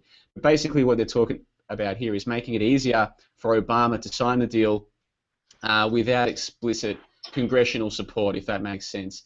And essentially, right now in Australia, both of our parties are 100% behind the TPP, so we're really praying that somehow it gets stopped in America, but the chances are pretty slim. Ethan, have you been following this one? Yeah, I have, Jono, and I think for me this is somewhat reminiscent to the way that the National Defence Authorization Act got passed, where Obama just sidestepped Congress, and it was made for Obama to have the final decision to sign this agreement that means he can detain anyone on the planet. Just this, one of the most draconian laws ever passed. It was passed on New Year's Eve while everyone was distracted. I think a bill of this importance, such as the TPP, if it's given to the control of Obama, or of being sent to the controlled Senate that they do over here, they're the majority. Even if it's allowed to be viewed by the public and critiqued, it's not going to make any difference, because we've seen it over here with our legislation. Even if we have the full layout and we tell the people why this is bad, the media are just going to tell you that it's not. So we've got an uphill battle of epic proportions, in my opinion, Jono. Well, look, justiceforgermans.com, one of our regular listeners in the live chat, says that it benefits America the most despite the job losses. I'll respectfully disagree with him. It doesn't benefit America, as in the people. It benefits a small cabal of people who control the major corporations. They'll hugely benefit from this, but the average American will be worse off, just like they were under the NAFTA. I think NAFTA was, what, 1994, like 20 years ago, where they opened up their commerce to other nations, deregulated, whatever. It just makes your own workers worse off. And the same thing's happened in Australia with our trade agreements, and this thing will do the same thing. What's even worse about the TPP from an Australian perspective is that it has the clause in there where the corporation can sue our government in a transnational court, like a supposedly transnational court, where if our government makes a decision that a corporation thinks has harmed their financial position, they can sue our government, and that clause is part of the TPP. So far, Australia has largely avoided signing those kinds of deals, but the TPP with the United States and many other large countries, if we sign this, it's game over. Lindsay, what say you? Yeah, this has been around for a long time. We were discussing this probably 20 years ago. Not so much the TPP, but this same concept that, like, a local government council can't favour somebody in their own council area because somebody from Canada or US or somewhere will come in and say, no, you're harming me. I should have had access to that, and I could have done it cheaper, and that's what this is all about. So we won't be able to look after our own people. We won't be able to look after our own small business. The other point I would like to make too is that it's not going to be any different if this woman Clinton gets in, because most of her donors are Goldman Sachs and JP Morgan and all that sort of crew, and they're the ones that own most of the big companies anyway. So it's just confirming this duopoly or whatever. Doesn't matter which one we get, they're all the same. That's what's it's. I find it a bit depressing, but we at least hopefully enough people wake up to it. We'll know where we're going then. Yeah, and the thing about the TPP, and again, look, for the United States, they're largely doomed as it is, but with Australia, we haven't signed many of these agreements with these ISDS provisions, the Investor State Dispute Settlement, the thing where the corporations can sue our government. We haven't really signed many of those deals, and I think in Australia, even though the mainstream media, the government, the real powers that be are doing a good job to destroy most people's beliefs that Australia is its own unique thing and should maintain whatever it has. Even though they're doing a good job destroying that, I still think there is a decent sentiment of nationalism out there, and if more people find out that this TPP will mean that our government can be sued in a transnational court, I think a lot of people might start paying a bit more attention. Ethan, what say you? Yeah, definitely, Jono. I think that's for me, that was the worst clause in there, because you've got to look at this. What's the end game?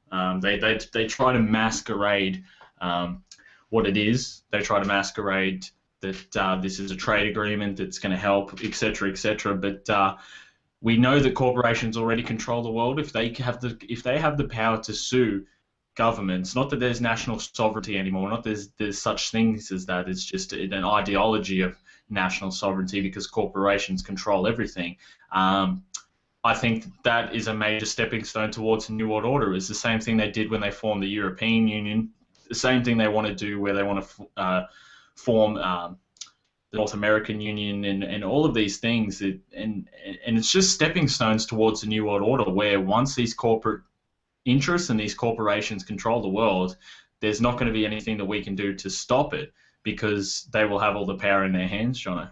Yeah, I'm glad you bring up the New World Order, because this is another one of those terms that a lot of people are like, oh, well, that's a conspiracy, it must be wrong, blah, blah, blah. Let's not forget that when he was announcing the first Gulf War back in 1990, 1991, one of the two, George W. Bush Sr. said in the same, televised, broadcast to his nation, in that same broadcast where he said that they were going to war with Iraq, who had not long before that been their friends, by the way, when he announced that they were going to war with Iraq, he also said that soon enough they would be bringing about a new world order. Those are his words, not mine, you know what I mean? And here we are 25 years later, and this TPP is definitely a huge step towards complete global control, and I'd love to talk about it more. We will talk more about the TPP as the weeks go on, because it's particularly important to us in Australia, because like I said, we haven't signed many ISDS trade agreements so far, and we really don't want to sign this one. It looks as though the fix is in, but you never know. We have to have hope. We'll move on to the second topic now, and this is one of yours, Lindsay. It's to do with Oxford University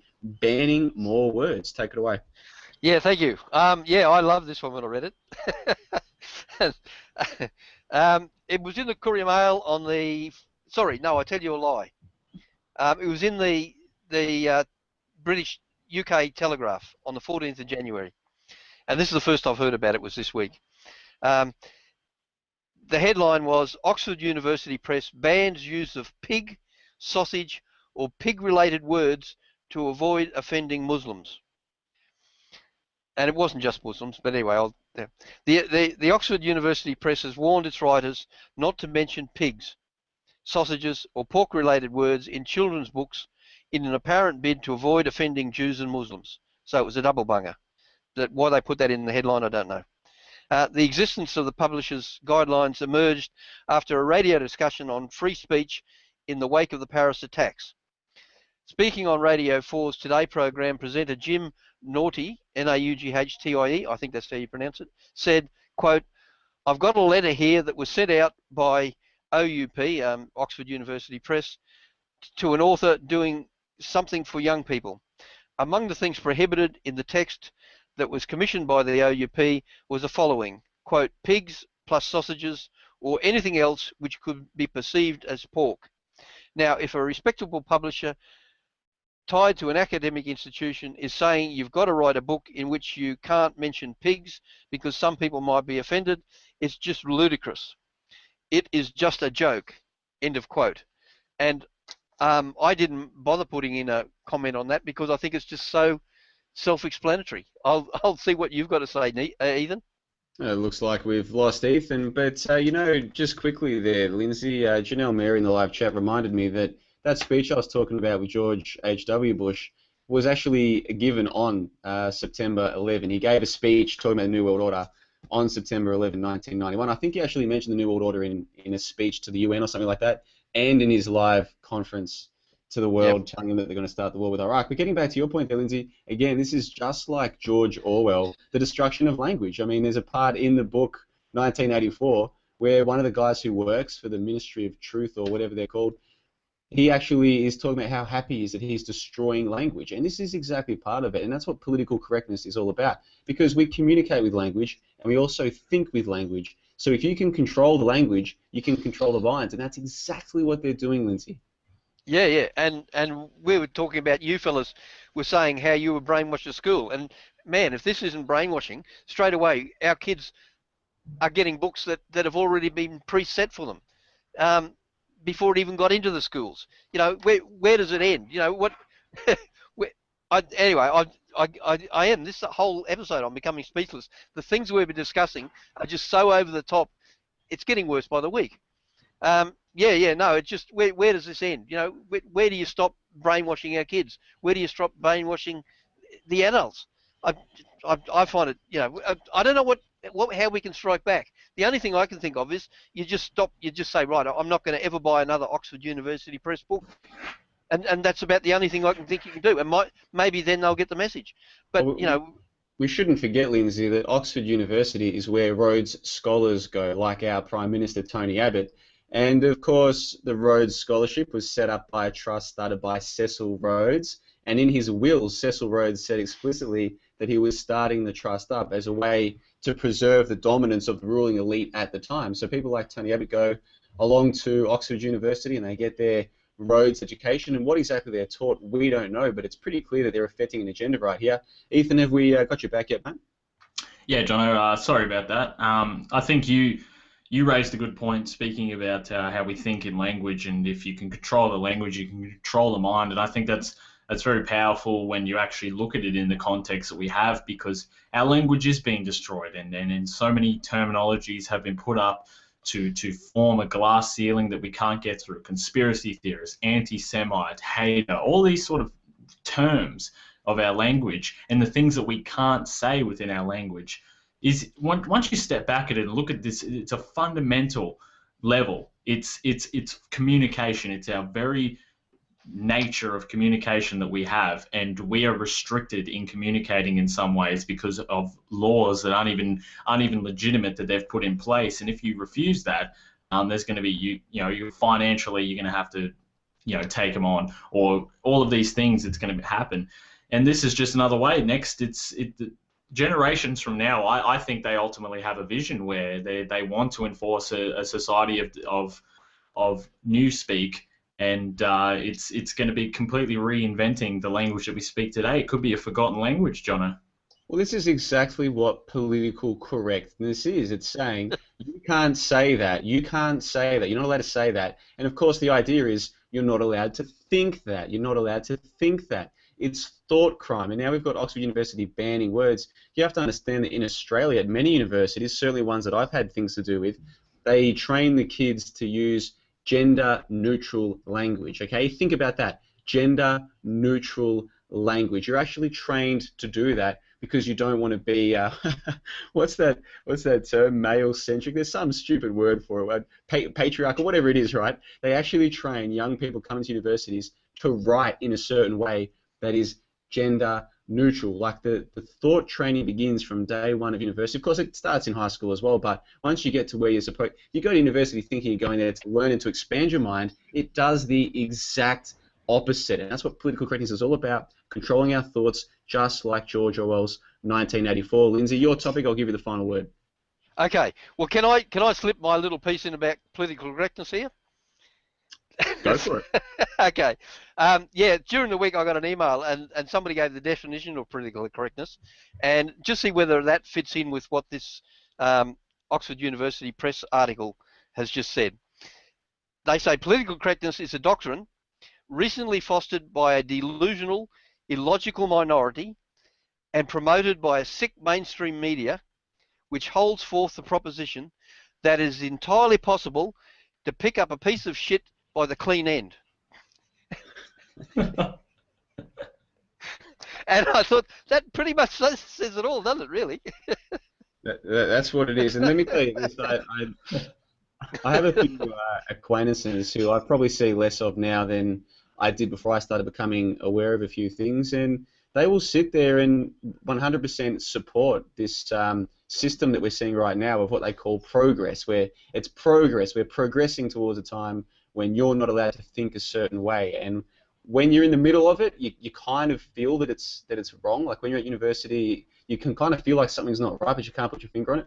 Once you understand what's really going on, you can see this is this is straight up indoctrination into nonsensical thinking. And there is a group behind it, Lindsay, and we do talk about them sometimes on this show. On a completely unrelated note, Lindsay, let's move on to the third topic here. And that is to do with Germans, some of them wanting closure. I'll throw to you. Okay, thank you for that. I'll be very quick because I know we're nearly run out. This was in Reuters, actually, on the 15th of April. And the headline was, after 70 years, over 40% of Germans want closure on Nazi past. Okay, and then I'll quote a bit out of the story. 70 years after the end of World War II, some 42% of Germans want to draw a line under the Nazi past. A poll showed on Wednesday as the nation's complex legacy continues to shape its international role and domestic politics. Before I go on, I'm sure the Germans wouldn't have used the word Nazi, but anyway, that's another point. On the day that survivors of the Bergen-Belsen concentration camp gathered to mark the anniversary of its liberation, the Forsa, F-O-R-S-A poll showed that 58% of Germans were unwilling to limit or end their exposure to the history of the war. With the 70th anniversary of the end of the war coming up in May, German television channels are filled with war-related dramas and documentaries, and newspapers are devoting pages to revisit the last weeks of the fighting. That almost sounds like our ANZAC at the moment, doesn't it? And quote, there is a certain feeling that a lot is being shown about the past, but the horrors of it all, the liberation of Auschwitz and so on, it goes in the direction of people being swamped by it, Force Chief Manfred Güllner told Reuters. In recent years, Germans have become more willing to see themselves as victims of the war they started.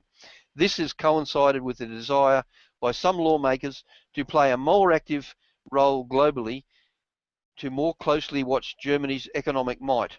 Now, sorry, to more closely match Germany's economic might.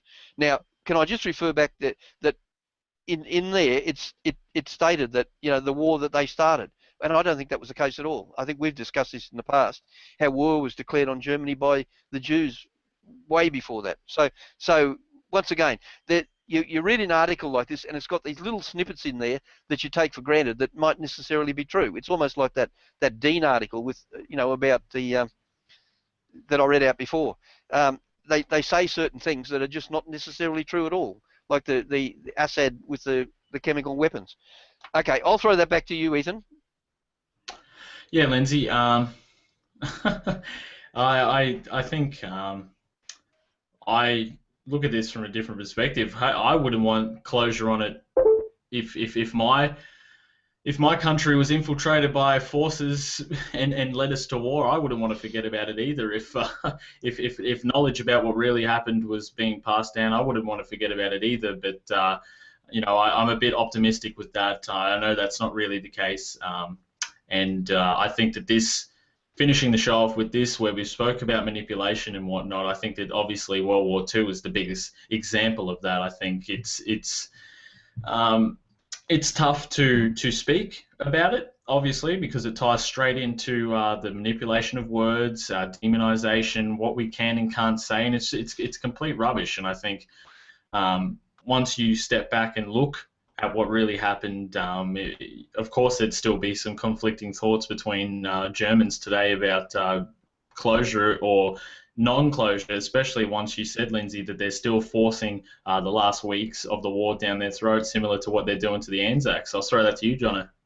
Yeah, we still got a couple topics, so we might go a little bit over time. We're not towards the end of the show just yet, but this topic's an important one, Lindsay, because when I got your agenda, I noticed that the headline was 40% of Germans want closure. And look, I've met a lot of German people, who are roughly my age, and it fascinates me just how brainwashed into hating their own history they've been. I know that we as white Australians, we've been brainwashed into hating our white heritage, so I guess we do get it almost as bad as them, but they get it worse. They're trained from a young age to believe that their grandparents tried to slaughter 6 million people. Like, they're trained to believe it. They're trained to be embarrassed and ashamed about it. And a German friend of mine, she stayed over here a little while she was in Australia, and she left behind a German flag, which I promptly hung up on the wall, and it just sits there. It doesn't bother anyone. A German person was here with us, Ethan, when we were recording for Aussie Beach TV. Do you remember that German dude's response to my German flag? Yeah, I remember that. He was like bowing his head in shame. Yeah, it says that it's not really a symbol of something that we hold in high esteem. Yeah, and I'm laughing, but it's my response to these things is to laugh, because the truth is, it is so utterly shameful what's being done in that country to a beautiful people. The German people, the ones that I've met, are a beautiful bunch of people, and once people understand what really happened in World War I, what really happened in World War II, and what's been happening ever since, they're going to have a reaction that a lot of people have. I know people, a lot of them, when the first time they see The Greatest Story Never Told, the 5.5-hour series on Hitler, and they listen to what Hitler said, they read what Hitler actually said, and they realize, wow, this guy was...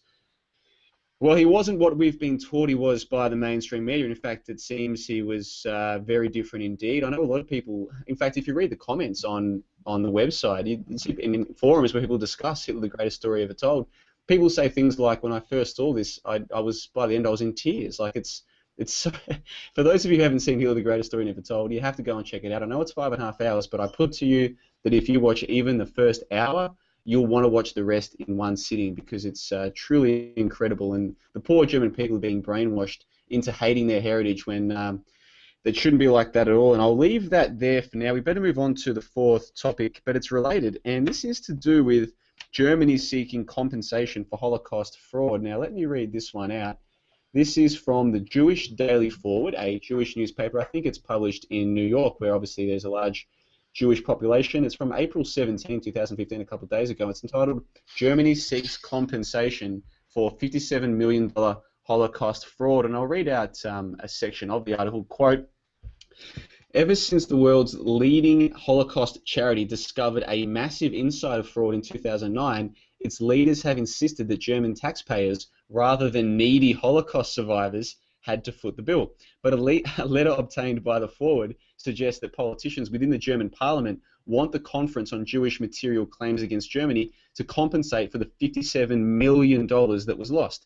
In the December 2014 letter, Matthias Haas of Germany's Ministry of Finance stresses Germany's requirement that the Claims Conference makes repayments to compensate for the financial damage arising from the cases of fraud. At the time, the Claims Conference was about to open a new €175 million fund for medical assistance to child survivors of the Holocaust. Germany's Ministry of Finance did not respond to emails and phone calls asking about Germany's demand for the Claims Conference to compensate for the $57 million fraud. The compensation demand is the latest twist in a drama that has gripped the Holocaust charity since 2009. That year, Claims Conference officials contacted the FBI with evidence that their own employees were filing fraudulent Holocaust claims. A subsequent investigation uncovered a fraud masterminded by Russian-speaking Claims Conference workers stretching back to 1993.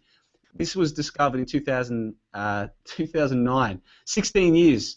The employees took hundreds of thousands of dollars in kickbacks in return for filing fraudulent claims on behalf of thousands of accomplices in the Russian-speaking Jewish community.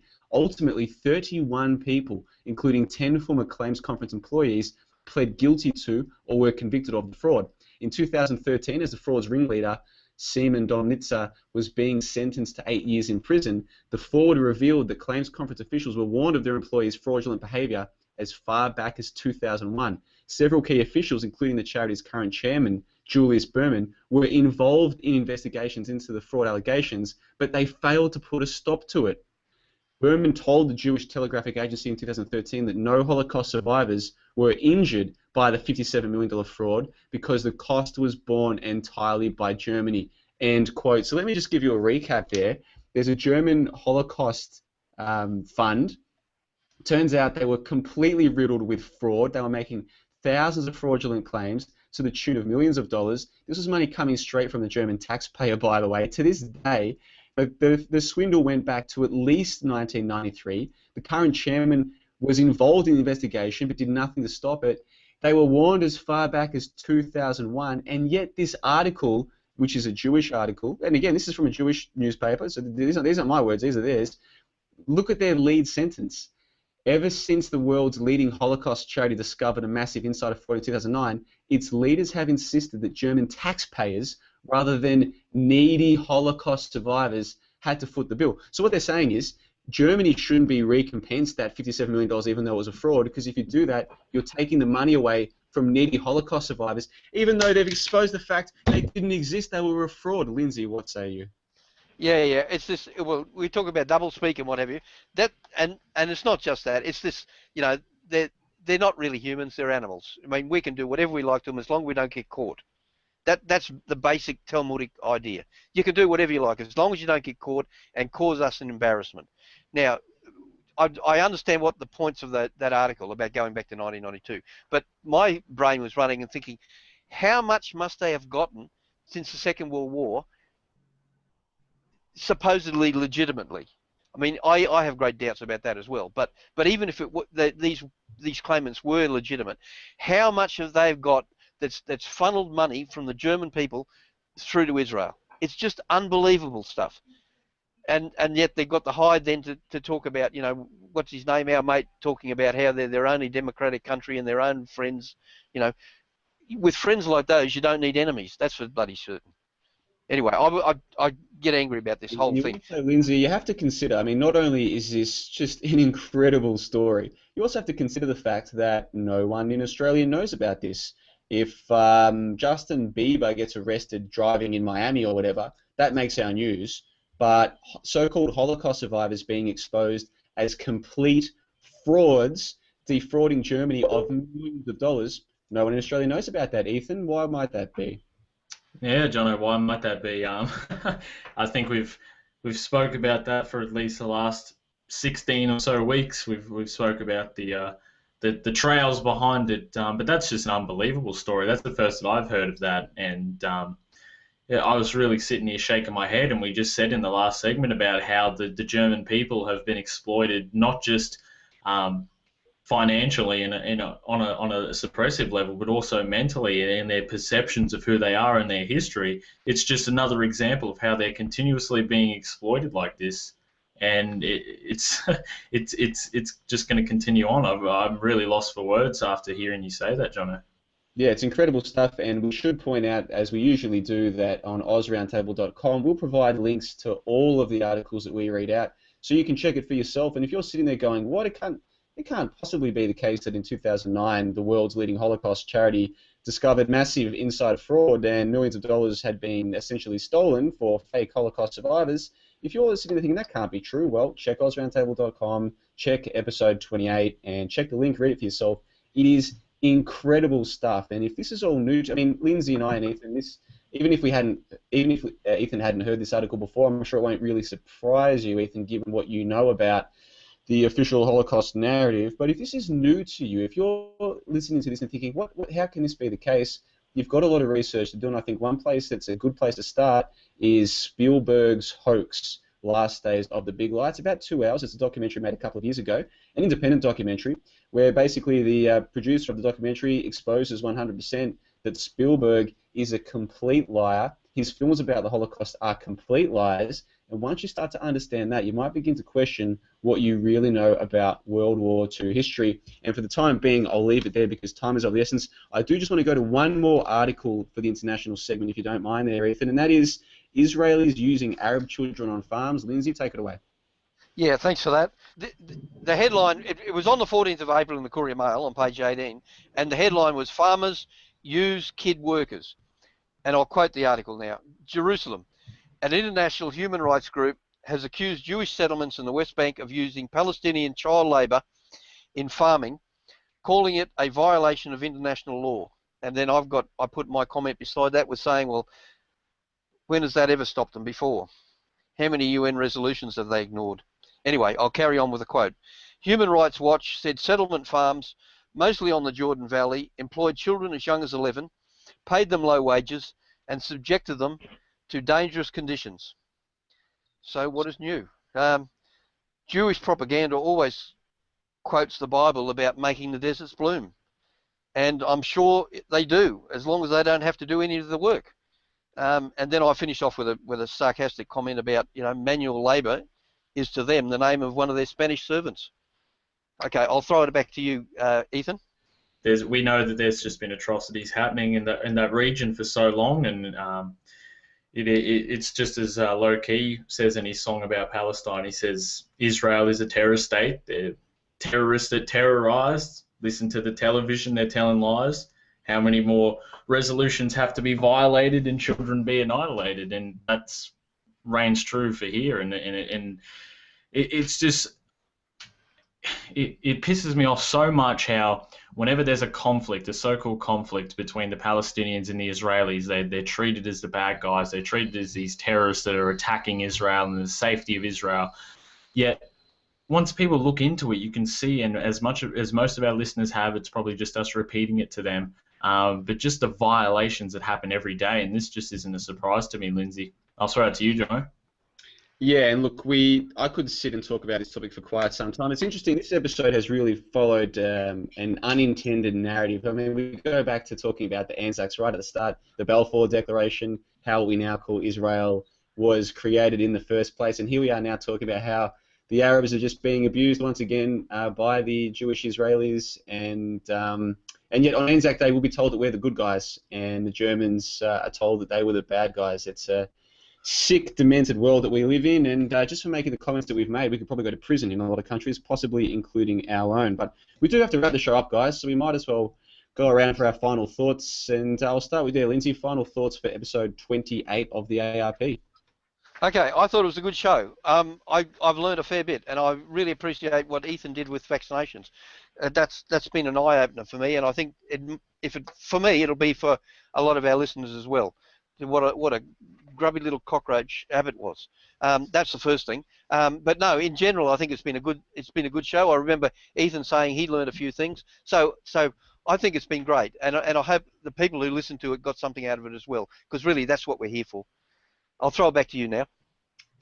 Ethan, any final thoughts for episode 28 of the ARP? It's always a pleasure, Jono. I appreciate the words from Lindsay and everyone in the chat supporting. And again, that's, as Lindsay said, that's what we're here for. We're here to just invoke critical discussion and share information that the mainstream media isn't sharing with you, and try and expose some of the agendas behind why they're not doing that. And I'm sure we're going to have further pieces on all of these topics that we've spoken about in the future, because they all fit the same agenda, they all fit the same narrative, and that's heading towards something that myself, John the Bond, Lindsay the Silver Fox, we all don't want. You at home listening, even the people that don't know that it's happening, we all don't want this, so we've got to do everything we can to stop it. And if that means that this community goes one more week, or if it goes, 10 more years, we've still got to be here doing it, and trying to form an opposition and a parallel system to try and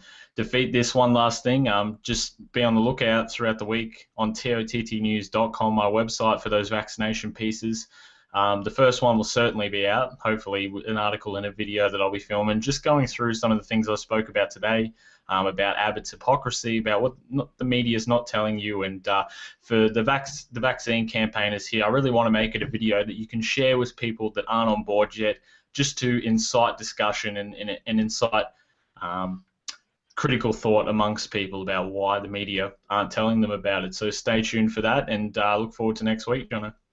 Good stuff. Well, keep in mind for the live listeners that after the official show, we will go to a live Q&A, so make sure you stick around for that. This is just the end of the official upload. Speaking of which, we have got a Podbean account now, so all of our shows are uploaded as MP3s, or you can download. They're about between 80 and 100 megabytes each, so they're not too big. It's all completely free, so if you go to AusRoundtable.com, you can get the MP3s from there, or you can just go to AustralianRoundtable.podbean.com to get them from there. Now, sometimes it does take me a bit longer to upload the MP3 than I'd like, but from now on I will try and get them up by Monday so that you can listen to them sort of from the Tuesday through the week. And what else would I like to say? Oh, yeah, we're going to bring back the mailbag section next week, so if you've got anything you want to communicate to us, we've got the email address. It's listed there at AusRoundtable.com, so please, we've got some terrific emails through so far. We really appreciate them. We will bring back the mailbag next week. We've had a lot to get through. We've had up to 70 people watching live today, and the chat has been terrific. I want to thank everyone who's taken part in the live chat.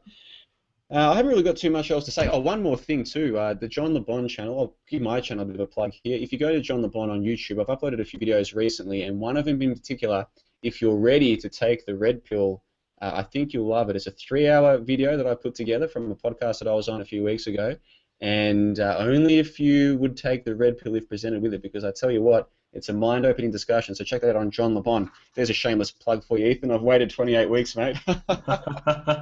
It's about time I did that. All right, I'm sure there's other things that I meant to say, but they've skipped my mind, and we do try to keep Sunday sessions. Oh, that's right, Sundays. Thank you, Ethan. Yeah, in about, an hour and 40 minutes, 7 p.m. Brisbane time, Eastern Standard Time, will be Sunday sessions. It's a bit late for our American listeners, but hopefully all of the Aussies can stick around for that. That'll be in about, like I said, an hour and 40 minutes, Sunday sessions with John LeBon. I can't wait for that. But for the official upload for episode 28 of the Australian Roundtable Podcast on April 19, 2015, we're going to wrap it up. So thanks for listening, and we'll catch you at 3 p.m. Brisbane time next week.